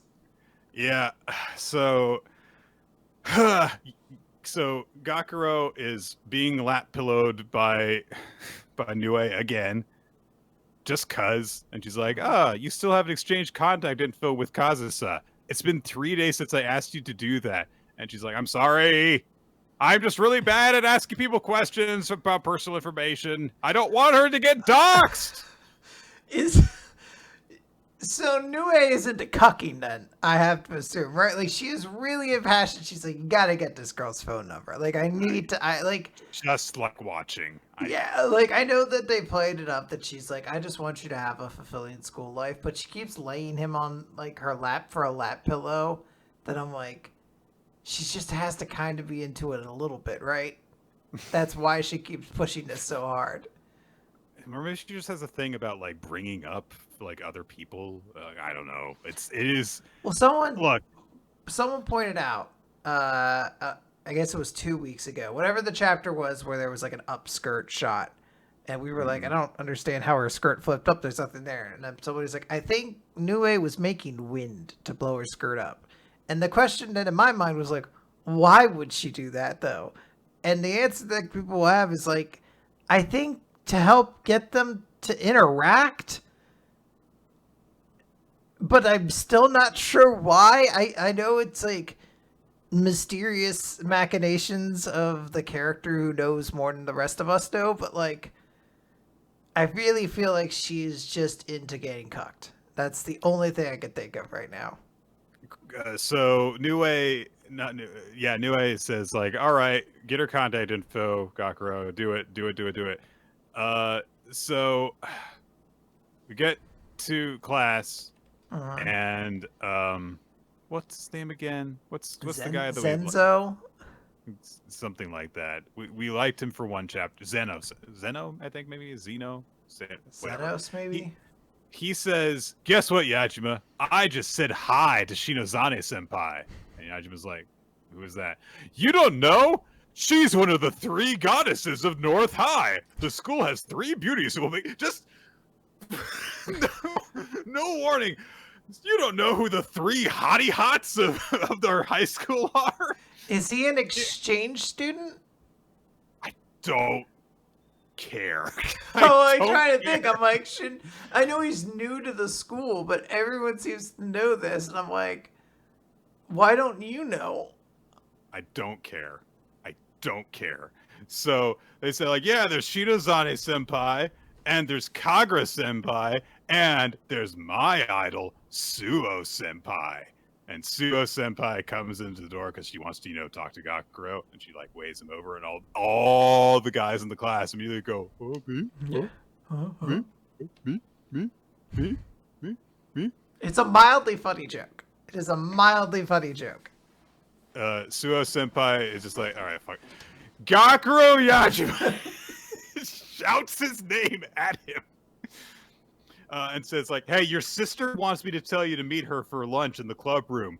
And all the guys are like, oh, Okay, good. Suo Senpai doesn't want to hang out with you. It's just your hot sister's not related to you by blood. You lucky son of a bitch. This girl waved to you, and then you have a sister who's hot who's not related to you by blood. I want to fucking eat your skin.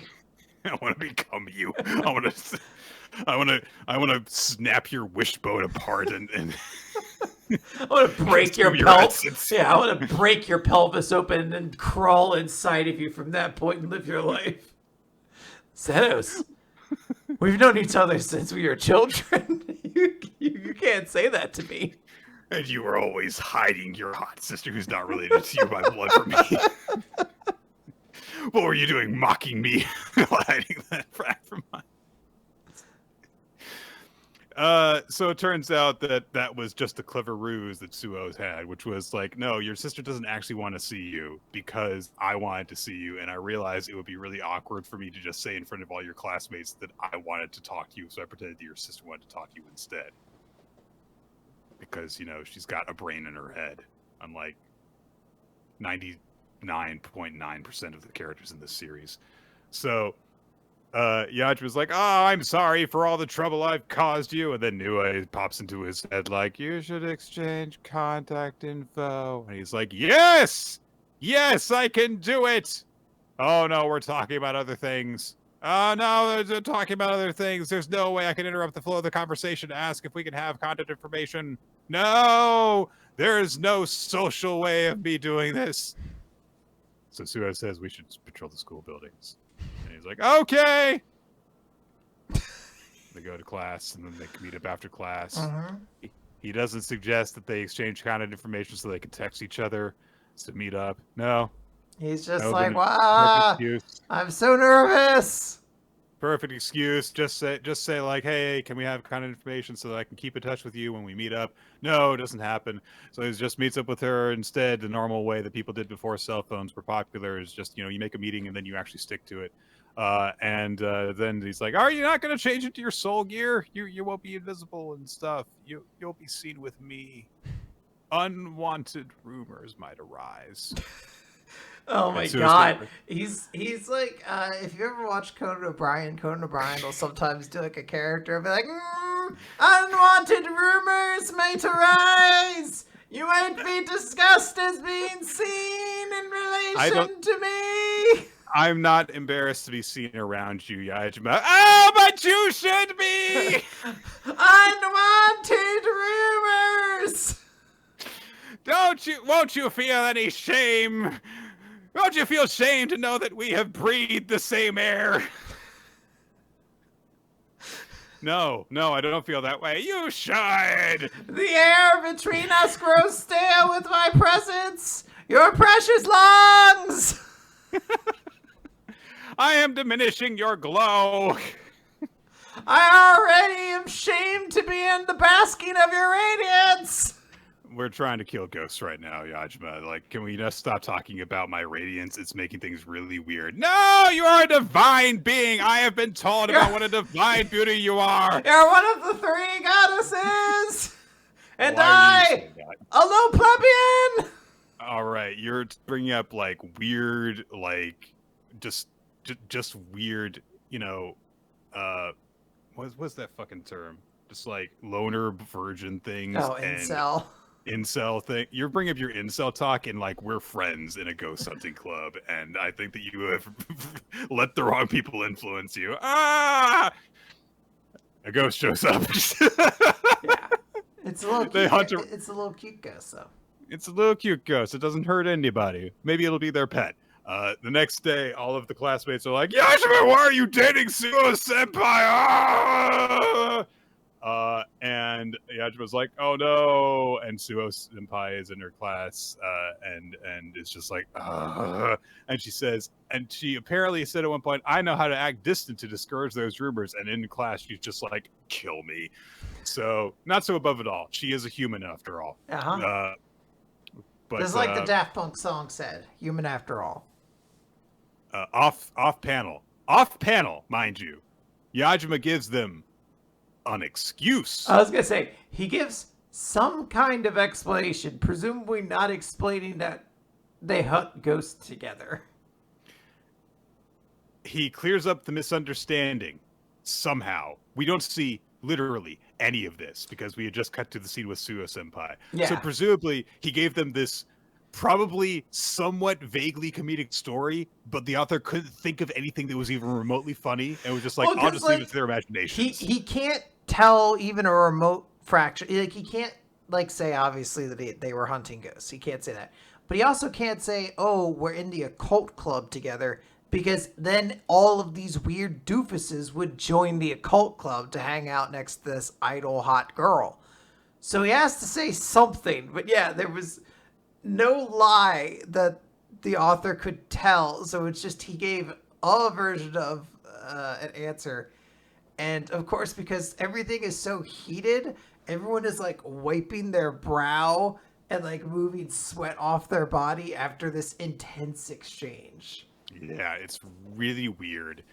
And things still aren't cleared up because he's explained things to his immediate classmates, but there are a bunch of people in the school that have also heard the rumors, and they're like gathering outside the classroom with like really ominous shading, like we're going to beat the shit out of that kid. So Yajima's like, all right, I'm just gonna go around the school wearing this, and he tapes a piece of paper to his chest that says the dating rumors are false. And people are like, what the fuck, Yajima, what the hell? And he just goes outside and he starts going around the hall with the sign, and he runs seemingly immediately into Suo Senpai, and then runs away from her because he's like, no, I'll cause trouble for you if we're seen together. Runs into the boys' room, runs into a guy at the toilet stall who addresses him like a normal human does, which is talking without turning while you're at one of the stalls. It says, I see you're hanging in there, boy of the rumors. Presumably while this is happening, he's just going, yeah, there's just a steady, healthy stream of urine. Just talking over it. Looks yeah, at him. You know what, Nick? I actually have a big problem with this series. This scene should have a giant piss sound effect, like wrapped around the characters to let us know that urination is occurring. That's right. That's what we need. So I know that there was a Photoshop of like that one like group shot where Piss Pants guy was edited in. No, we just need the sound effect edited into that scene. That's all it needed. Anyway, this guy is Arataka Yoshida, the student council president of the school. And he's like, hey, you're doing great on your own, but you should rely on others when things get tough. That's what I, as the president, am here for. And he gives Yajima his phone number? Interesting. Like, he just has it on him. Just, if you need some help with anything, just call me. It's like, all right, you're very forward with giving this information to people. Yeah. After you've been pissing at the stall in the bathroom. He does that cool, like, walking away while waving his hand behind him thing that anime characters do. He is walking directly into the sinks in the bathroom. He's not walking towards the door. I don't know what he's planning to do once his path takes him to that sink. I'll catch you later there, twerp.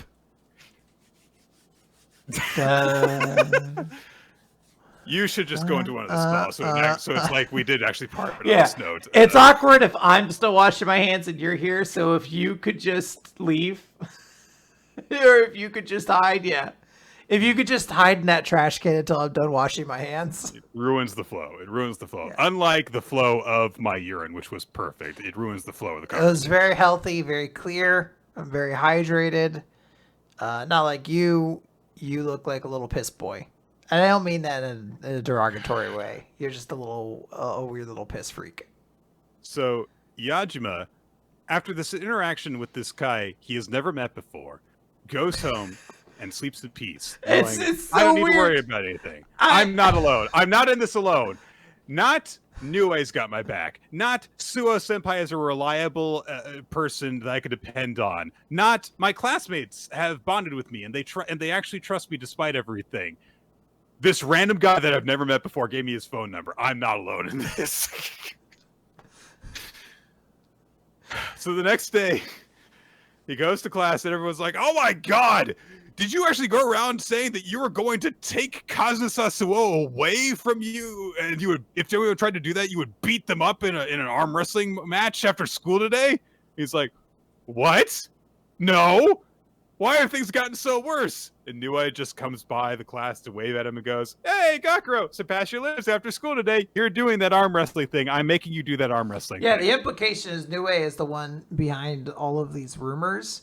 This is her fixing things, yes. And the way it's shot, drawn, I guess, is just her with like a pose, like and then a bunch of like wind, like speed lines. So she's just like cartoon, like running past the room. Yeah, it's odd. So a whole bunch of people have shown up to arm wrestle Gakuro, while Suo is there behind him, giving credibility to this arrangement. After whoever defeats him is able to then pick her up out of the chair and then take them like over the shoulder like a caveman. Is like, aha, I have won my prize from the carnival. I can go home. She just doesn't say anything to object to this. No. In the slightest. Also, Nue is there dressed as like an executioner. I thought she was dressed as a carnival barker. I think she's dressed as an undertaker, honestly. Both are interesting in concept. So in this moment, when all these huge dudes who are like getting ready to arm wrestle him are stepping forward, Yajima thinks, it's okay though. The president said I could rely on him. Help me out, president. And wouldn't you know it, the president doesn't help him out because he's possessed by a spirit and he bashes away everyone who is waiting to arm wrestle Yajima and steps in and takes his seat. And he's like, I'm going to be taking Kazusa Suo. And everyone's like, oh man, even the student president's got the hots for Suo Senpai. Huh. On second thought, wouldn't they look pretty good together? Oh, yeah. We're going to root for this hot couple. Yeah. It's just like, all right, you're all sheep. Get it? You suck. You all suck. No one's commented on the fact that the president has like a humongous fucking like super jacked arm that he's never had before this point. Nope. Suo, again, says nothing. She is, again, an object in this, a prize to be won in this case, and also clearly the president is possessed by a spirit. She says nothing.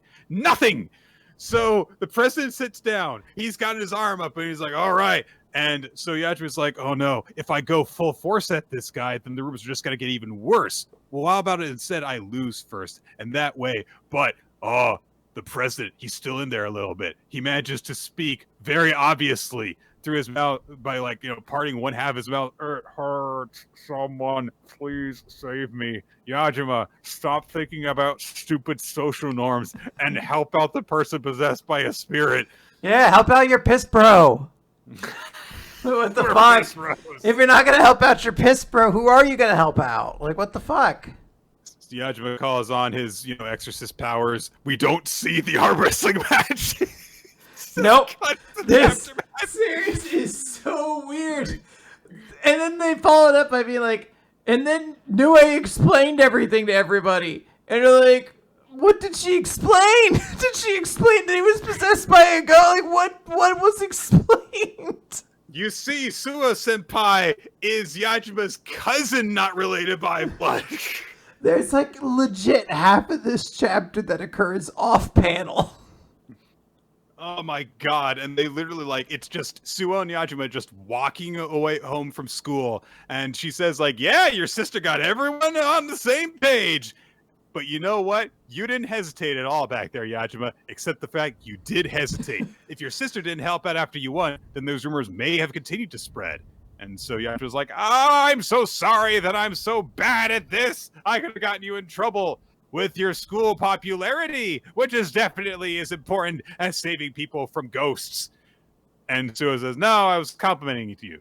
By the way, do you want to add each other online? So guess what? Yajima experienced zero growth in this chapter. He did not ever work up the nerve to ask Suo for her contact information. She had to do it for him. So she does the mature thing and is like, it would be helpful if we had each other's contact information for, meeting up so we could defeat ghosts and stuff.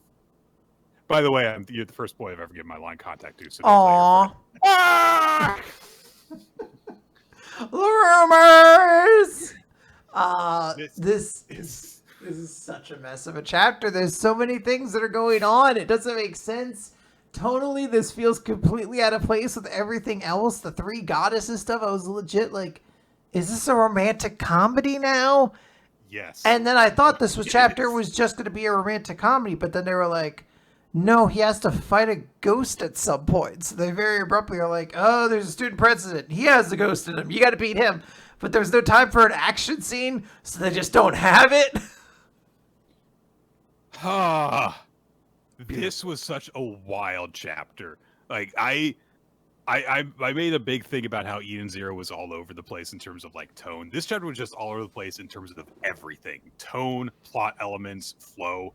Wild, truly wild. I'm so glad we're talking about this series because it's just so stupid. Yeah. Let's move on. We got Okay. more to talk about. We're running late. It's Tenmaku Cinema. I'll be back real quick. It's chapter 9. We see that Karai has delivered the line, "We won't meet again. Goodbye." And it turns out that everyone's on the set of like a movie, like an actual proper, professional shoot that Himeki Kurakui is attending, which is for the opening scene of Scene 9, actor Himeki Kurakui. And so she completes a take, and things kind of start to break down. There's like some talk amongst the crew and stuff, and we get an explanation via flashback of why things are happening here, which is that, hey, they managed to do their first day of shooting, everything was great for their film, but then while having lunch together, Hajime was like looking over the footage, and he realized like, I want to learn how to like compose shots better because I need to learn more about lighting and composition and stuff. So Karai says like, hey, why don't you, if you're free after school, like we could just like come with me to a shoot. And so he is a guest on the set, and he gets to just like see a professional movie studio in person. There is actually he's not a guest. I think that he is actually a part-timer. Is the excuse, because he is told to wind up some of the cables, and he realizes like, oh man, it's figure 8 coiling, or I think he's like just told, I don't know, maybe the guy mistakes it for a member. He also like drops the cables on the ground because he thinks he's not worthy or something. I don't know. He's very weird.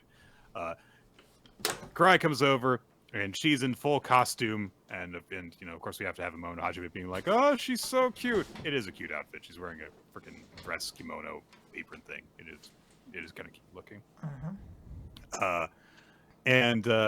So we get a brief breakdown of like, oh, this is the plot. It's like it's a murder drama thing, and Karai plays the maid who is working at this estate who comes on the scene of a murder. She comes across a body in the master's chambers, and so it's about intrigue and surrounding the succession of this merchant family's estate. So and of course, she discovers the body. It's a big important scene in it.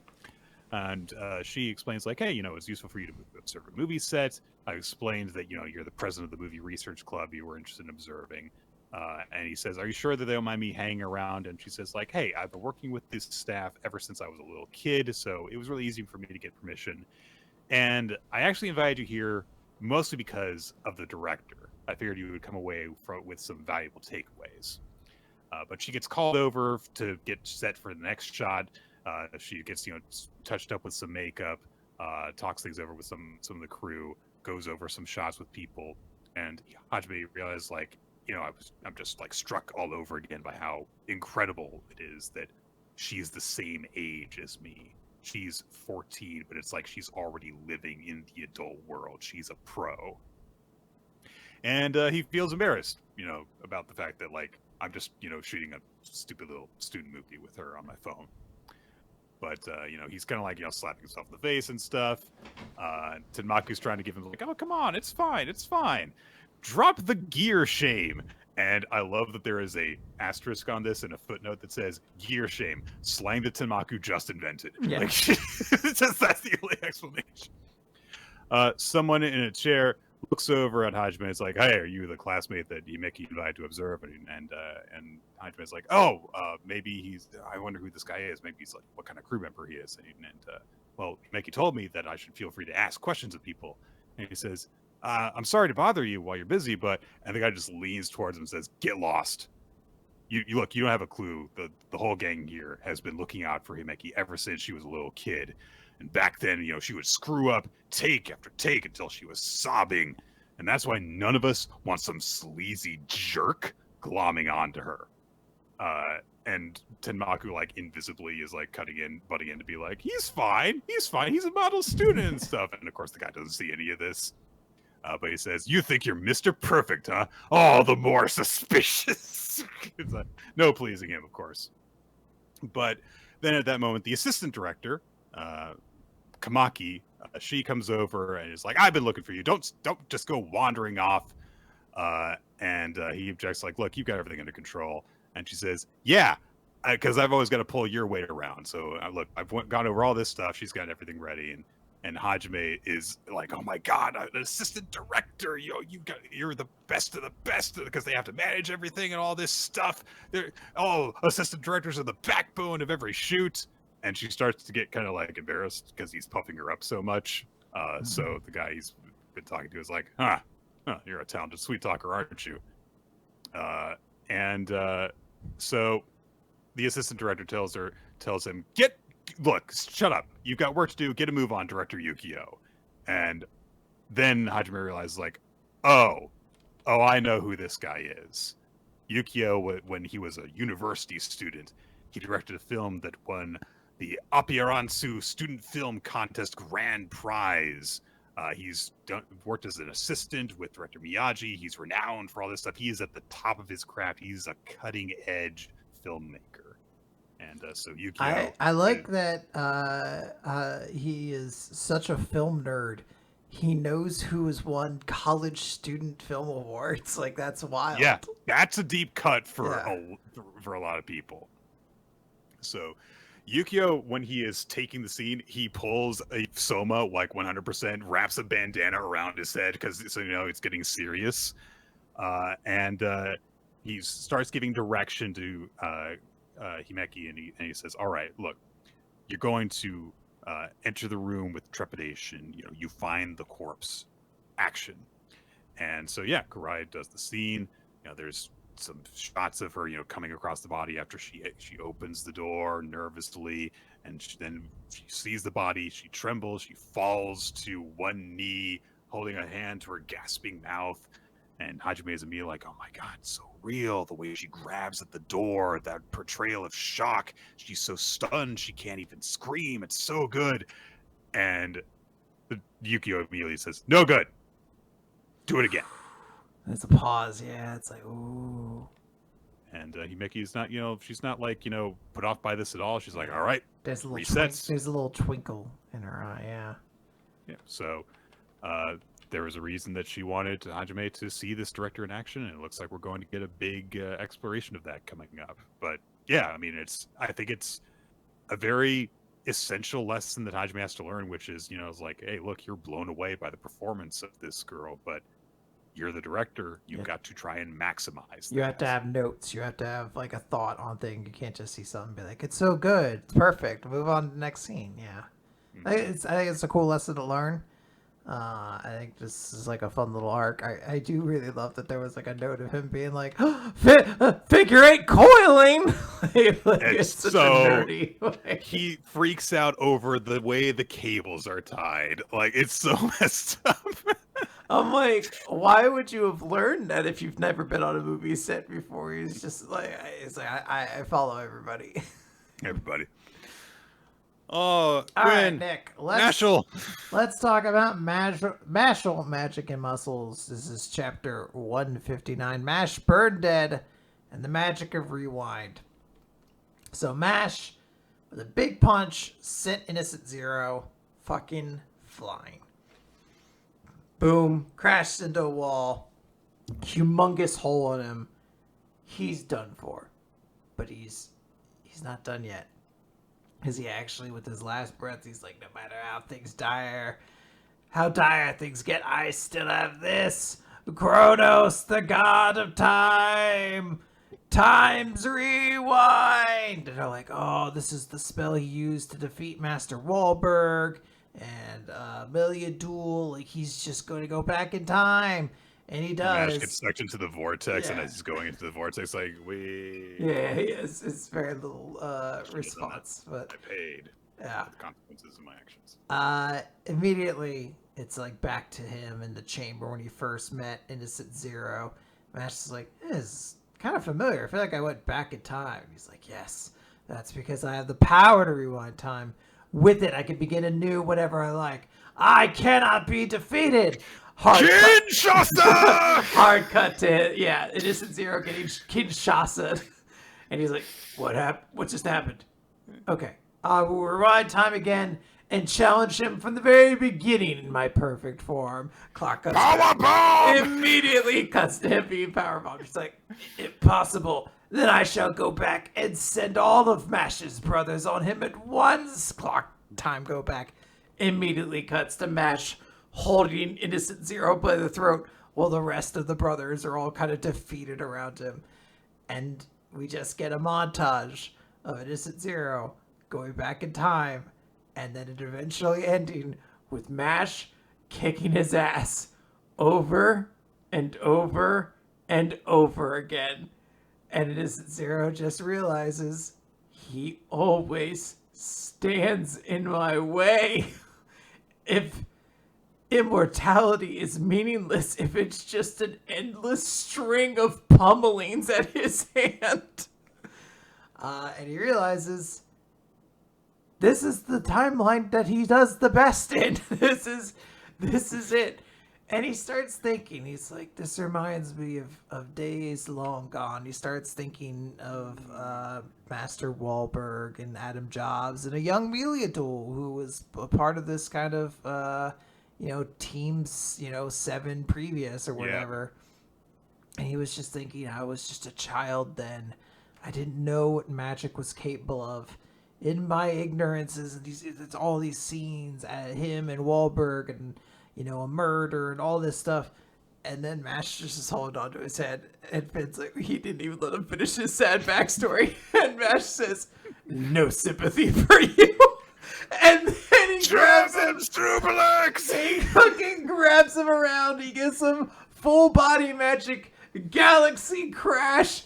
Fucking Northern Light suplexes him. Yeah, he's fucking throws it in. And Innocent Zero is just like, how could I lose to this magicless child? It is so wild to see this chapter. It makes me think that, like, maybe at some point a long time ago, about 10 years or so ago, Hajime Komoto was watching a groundbreaking magical girl series, which featured a character going through a time loop in a hopeless situation, and thought, this would make a funny joke. It's so fucking, the payoff student is great every time he goes back. I will change this. Hard cut to him getting his shit rocked. It's very well paced. It's a great joke. Yes. And yeah, interrupting the villain flashback is like, nope, no sympathy for you. Fuck you. Fuck you, nerd. I don't give a shit about this. I love it because, like, Fancy, like, he didn't. Everyone else, he's let him do this. He's given them the chance to tell their little story, but not Innocent Zero. Probably has the most important of the flashbacks for us to experience, but nope. Fuck him, suplex. This chapter is so fucking funny and great. It is truly excellent. Truly, truly excellent. Beautiful. We've got Elusive Samurai chapter 113, intermission 1336. Oh my god, a thing actually happens in this chapter that I kind of care about, Quinn. It's a fight. A fight happens because remember that we were told that there was supposed to be a defense against the forces of Ashikaga, and Ashikaga's like, "Wee!" taking the field. And Kusunoki is told that has been told that he has to hold them off.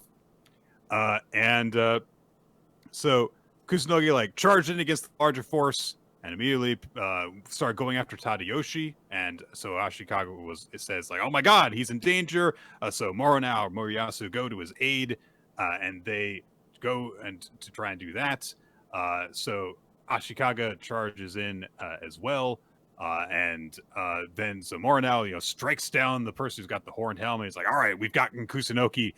Nope, it was all a decoy. Kusunoki's forces were not the ones that charged in. Kusunoki laid a decoy and let the decoy take his helmet so that he could sneak up after Ashikaga had sent the majority of his forces, and so that he could basically execute him. So everyone tries to rush back to Takauji, and caltrips are fucking everywhere, just all along the streets of the city. And he says, like, yeah, while you had all this concern for your brother, we lured away your guard. We scattered caltrips as we attacked so that they could make their way back to you. This is all just so that we have a barrier so that the two of us are locked in single combat. I call it the false Kyo plan. And he says, my retainers are going to buy me a count of 100 seconds. I'll finish you in that time. And so Ashikaga is thinking to himself, I mean, this guy's a genius of military strategy. I've never heard that he's been skilled in individual combat, though. And he nearly kills him in the first opening blow, darts past Ashikaga, nearly nails him. And Kusunoki just says, like, hiding one's ability is also a tactic. So he's just been hiding how great of a swordsman is this whole time because it makes him a more formidable tactician. He does all sorts of stuff. He, like, spits blood in Ashikaga's eyes. He kicks his legs out, breaks his fucking leg when kicking his knee, and then just does a full-on shining wizard to him, kicks him in the face, knocks him on his ass, and he's like, look, I just damaged his eye, I pierced his arm, I broke his leg, I snapped his neck, his sword's out of reach. That's gotta be it, right? And Ashikaga reaches into the ground next to him and pulls out a spear that has like a spinal column just before the blade. It is the Honikami Bonebiter, and he fucking the Exorcist himself up off the ground without moving his legs or his arms and gets to a standing position. And Kusunoki is fully freaked out because, he's a demon. Uh-huh. And Ashikaga says, you are the only one to have ever given me a serious challenge. Do not fear. I'll kill you in one strike. Oh my god! A good chapter of Elusive Samurai! I knew they could happen still! Yeah, the legends foretold that this day it would come, and it's finally here, Nick. So you're welcome. Yep. Still not the best chapter of the week by a long shot, but it was good. It was nice that we had, the more consequential, individually focused chapter with characters that we know the names of. So here we go. Yep. All right, we're gonna slowly wrap this up. We have 2 more chapters. Yes. First up, Black Clover, page 361, the final force. So has killed Master Lucius. It seemed like before he wasn't gonna be able to. This is the big all these chapters this week, just like oh, it happened off panel. Yeah. Well, last time he struck at him, we were like, well, this is the big bad guy. You can't possibly kill him. But no, he killed Master Lucius. That is dead Master Lucius. Yep. However, as Yuno was celebrating his victory, Master Lucius appears behind him, and he's like, "What? Oh wow, you killed that guy. Good job." He's like, "What the fuck? That is definitely not an illusion. That is definitely Master Lucius's body. But who's this guy?" And Master Lucius just explains, I wield soul, body, blood, and bone magic. That means I can clone myself. And he begins using his magic to lift the Clover Kingdom into the air. And he's just like, yes, I shall turn this land into a new primordial seedbed. It literally starts like raising into the clouds. And Yuno's like, so what if there's 2 of you? I'll just take you both out. And Lush is like, who said there was only 2? And then, when were you under the impression that you weren't under my illusion? Yeah, there's like a dozen. And he's like, yeah, you were really strong, Grimburial. Everyone is like, oh my god, this is hopeless. No matter what, it just looks like we can't. Noelle is like, no, we're not done yet. We still have a chance. Cut over, flashback to Vanessa, who has gone to the witch's forest to find the Witch Queen with the rest of the Black Bulls. And Witch Queen's like, I knew you would come. You're looking for the anti-magic boy Asta. He is alive in a foreign land. They're like, cool. That's great. Can you bring him here? And like, he's unfortunately too far away to be summoned. And that's when Dorothy Unsworth, the captain of the Coral Peacock, shows up. And she's like, I bet if we all work together, we could do it. Because we're the 3 most powerful witches. I'm a witch. And as we really have time to establish this. Look, you didn't know I have this hat. It was obvious from the beginning that I'm a witch. Yeah, I'm a witch. You should have seen this coming, guys. There's a little bit of like a spat between the witch queen and Dorothy, because she's like, "You glib bitch! Like, you run away from us and then you come back here." But then she's just like, "If Master Luscious takes over the world, then he'll destroy us too. So we should do this." So the three of them are gonna do a giant spatial magic spell using Finral, so it's like the focal point of it. The Door of Fate, and it's a spell that lets you see the person you want to meet. And we end the chapter with Asta putting on his black clover cloak, and he says, "All right, here I go," because he's ready to meet his friends. I don't know if he's supposed to look visually any different. He does have like a little rune kind of around his arm, his right wrist. Yeah, and also he's got something on his arm as well, like a long sleeve, because like his black devil arm is covered up all the way beyond the first knuckle. Mm-hmm. But yeah, it looks like they're gonna get Asta back, and Asta's probably key to defeating Master Luscious, because how else are they gonna stop a guy who can magically clone himself? Yeah, I don't know if I am. Actually, I do know how I feel. I feel like if I had been more into Black Clover from the beginning, that I might have the objection of like, God, like Luscious just kind of has just like all the powers. And now it's like we've got like, okay, we got all this stuff, so he's got time manipulation and prediction, and he's got cloning, so that's just kind of like, not all really like following the same theme.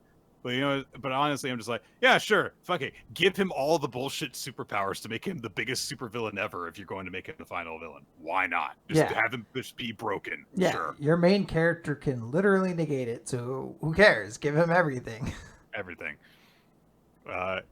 Yeah, I do love the baller move that he pulled of like, yeah, you killed that one. Anyway, here's 10 more of me. And there's one up there who's just going, looking bored on his throne atop the world. You did a good job, but up there. Yeah.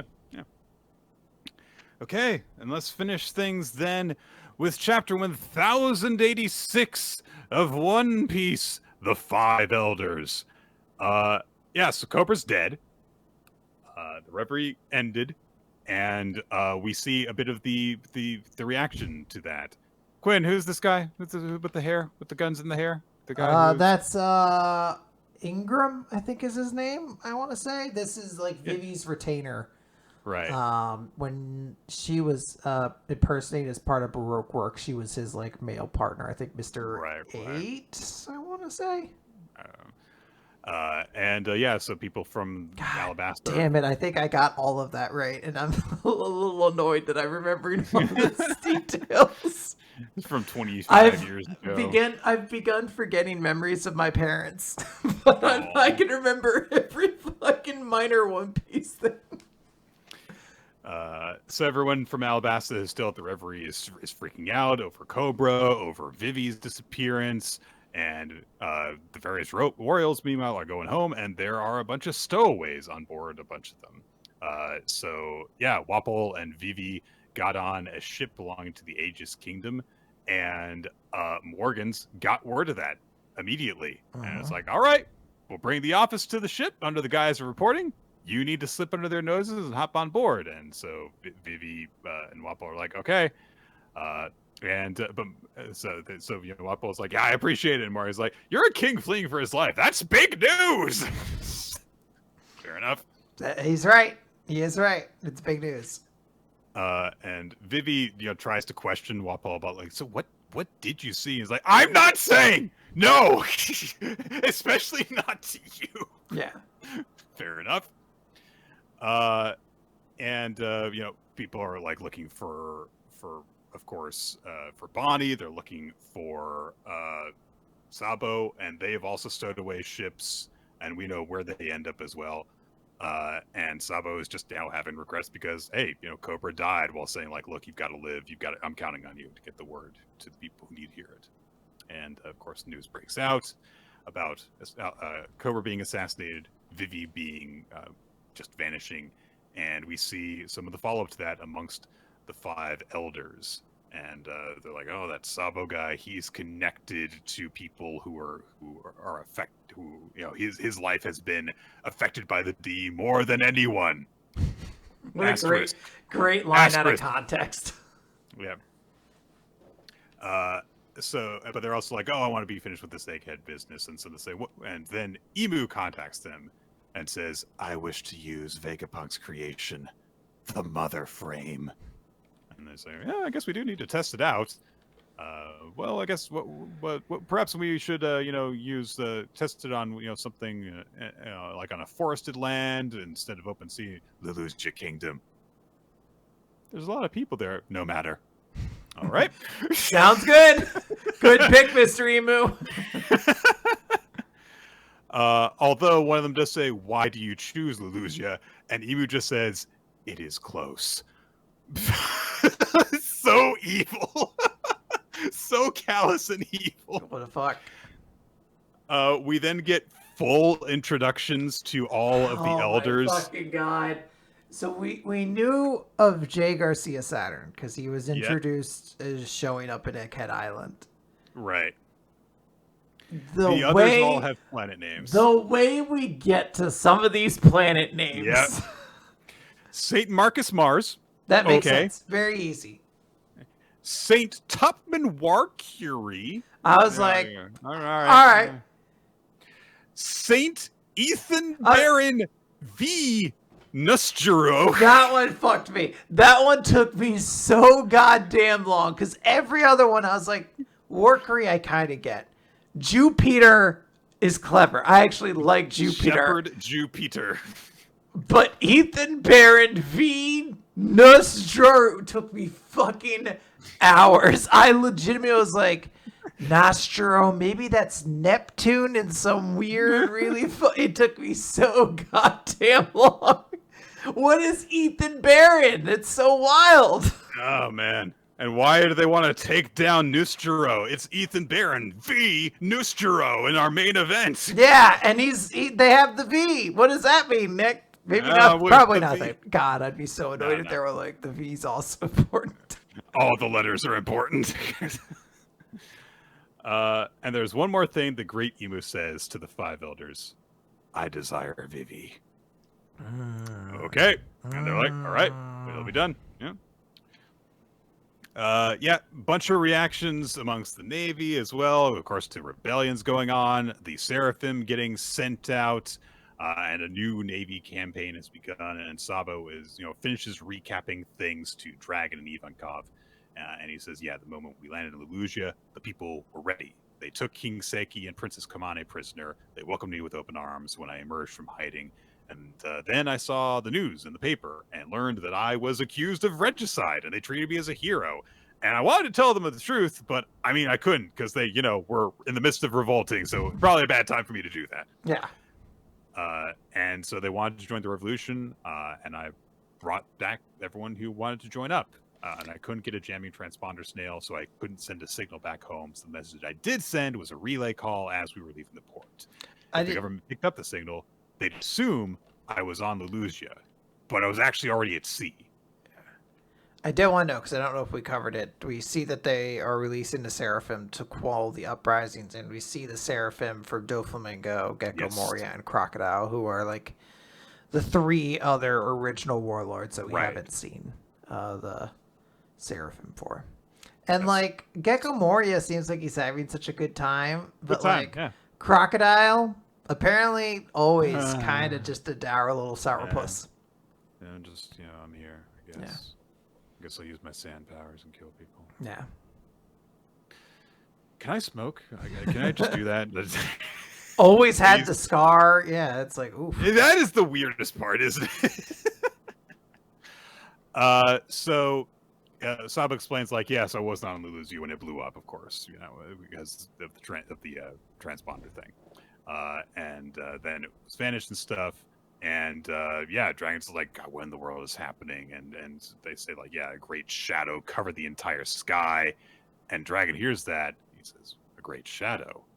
And Sabo says, something that no natural living creature could explain. A dark, vast thing flew above the clouds.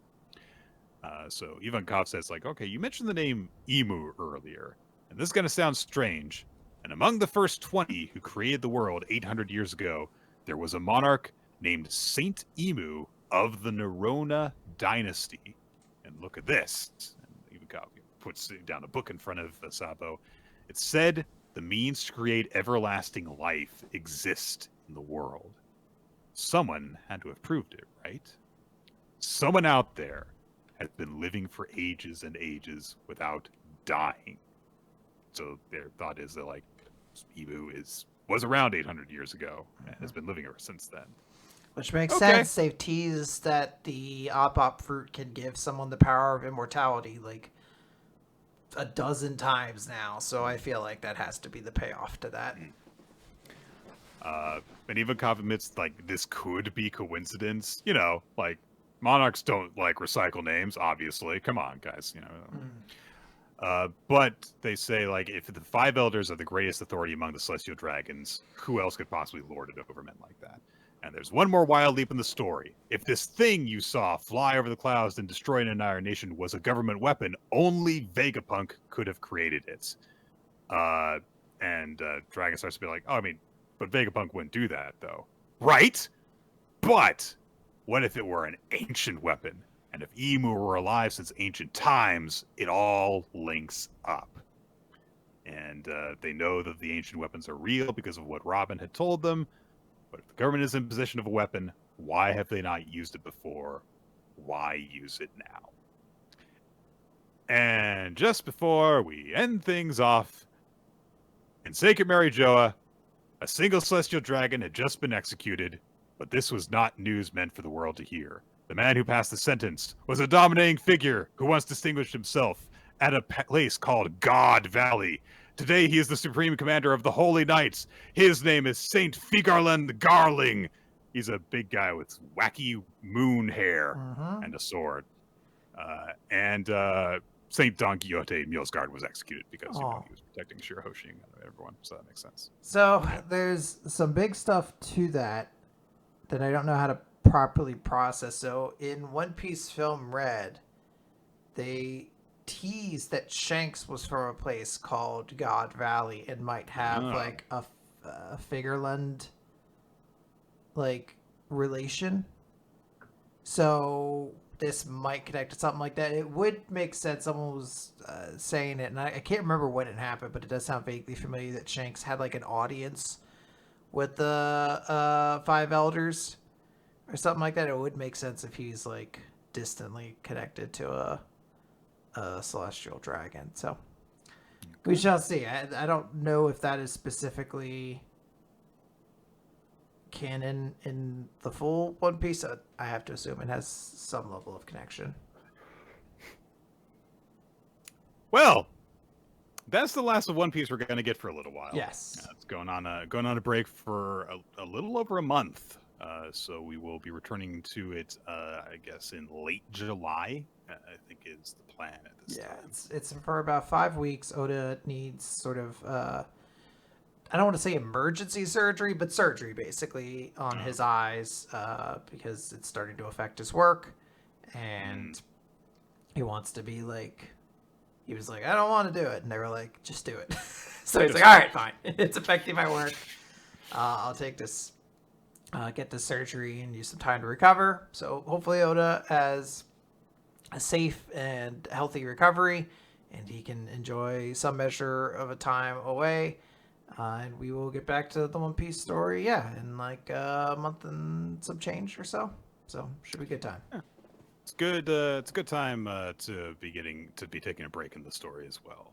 Just came off of this, and it's like, all right, yeah. Well, we completed that flashback, and we'll, I guess, catch up to all the chaos unfolding with Egghead and everything. Yeah, and it doesn't matter. I've forgotten everything that was going on in Egghead anyway. So when we come back, traitor, it's not like who was that? Yeah. Who was the traitor? Huh? Yeah, it must have been Pythagoras. Only a cool person like that would be the traitor. They're not dead. All right, that's it. That's all the manga. It's almost 10:30. We gotta wrap this up. We are done. guys, thank you for listening to Weekly Manga Recap. Favorites, MVP. What are I'm gonna get my favorite. My favorite's Mashle. I think hands down, Mashle Magic and Muscles was just really, really funny this week. Really, really got me laughing. I think my character is gonna be Chinatsu from Blue Box. It was such a cute chapter, and I think most of the cute stuff is just her being an adorable little loser. I should say loser, dork. My favorite chapter is also Mashle. It was just really, really funny. And this was like the big climax that I was hoping that Mashle would have. Just a stupid, silly joke that also had really satisfying wrestling moves. So what more could you ask for from this kind of series? In terms of character, I'm a little bit torn. I don't know if there is anyone in particular that I would really point to. I think that I'm actually going to go with Kusunoki from Elusive Samurai. I like seeing like this different kind of thing of like, yeah, I just like laid out this trap so I can assassinate Takauji, and it seems to go basically perfectly, except for the fact that Ashikaga is a broken final villain of the series, and so it wasn't going to work on him. Yeah. My only other choice would be like Master Luscious, but that's just because like, look at how broken he is. Haha. So kind of two ends of the same coin. So. The audience picked Blue Box as their favorite of the week, and then Gen Narumi from Kaiju No. 8 as the character of the week, who I think works quite well for that. So very, very, very good picks. Understandable. Yep. I feel like we did actually have a lot of really fun chapters this week. But guys, I will see you probably not next week. I am going to be going on vacation. And I'm not going to say that I won't be available for recording, but I probably won't be available for recording. I'm going to be on vacation. I'm not going to have like my microphone with me or anything. So Mike, like just kind of like call in with like a few brief thoughts, and maybe we'll have some doubled up series the week after or something like that.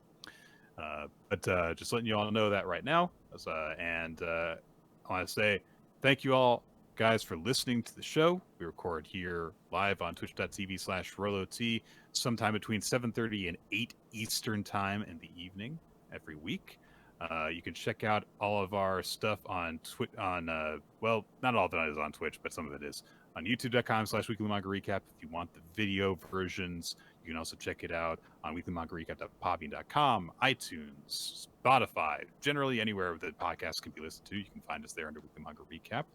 We want to give some special thanks to everyone who supports us on Patreon, patreon.com/weekly manga recap, where we like to upload bonus stuff for you guys to enjoy. And it is increasingly becoming just a place for us to just talk about Marvel Snap and also play it. But it's a good time anyway. And we all just completely lost it there. We want to thank as well everyone who supports us out there. We really appreciate getting a bit of help from you guys and just giving bonus guys stuff for you guys to enjoy. We also want to thank Ninja X3i for maintaining the Google Doc that keeps track of all sorts of statistics associated with the show, including stuff that's been recommended to us and that can be recommended to us for future special discussions as well. We are currently working our way through Oshi no Ko. That is probably going to be the thing that we are going to come back to in a couple of weeks, depending. Also, Wednesday Cheddar, Milo Jack Stillitz, created the opening sequence of the video version of the show, so thank you guys for working on that. And Steve Man, we occasionally have title cards from him. You can check out his artwork anywhere on the internet under Steve Man Art, as long as things of a certain cheesecakey variety are permitted on said hosting image service. Yes. All right, that's it. We're done now. We're going. Goodbye. I don't have anything funny. Tell me, I tell you about someone in my family who's dead? No. Oh, wait, no, you can pick me up. I mean, do we have to invert this? Do I have to talk about my dead relatives now? Like, you could. First there was my cat. You can't start with the fucking cat, you goddamn monster! This is it. This podcast is done. What the fuck?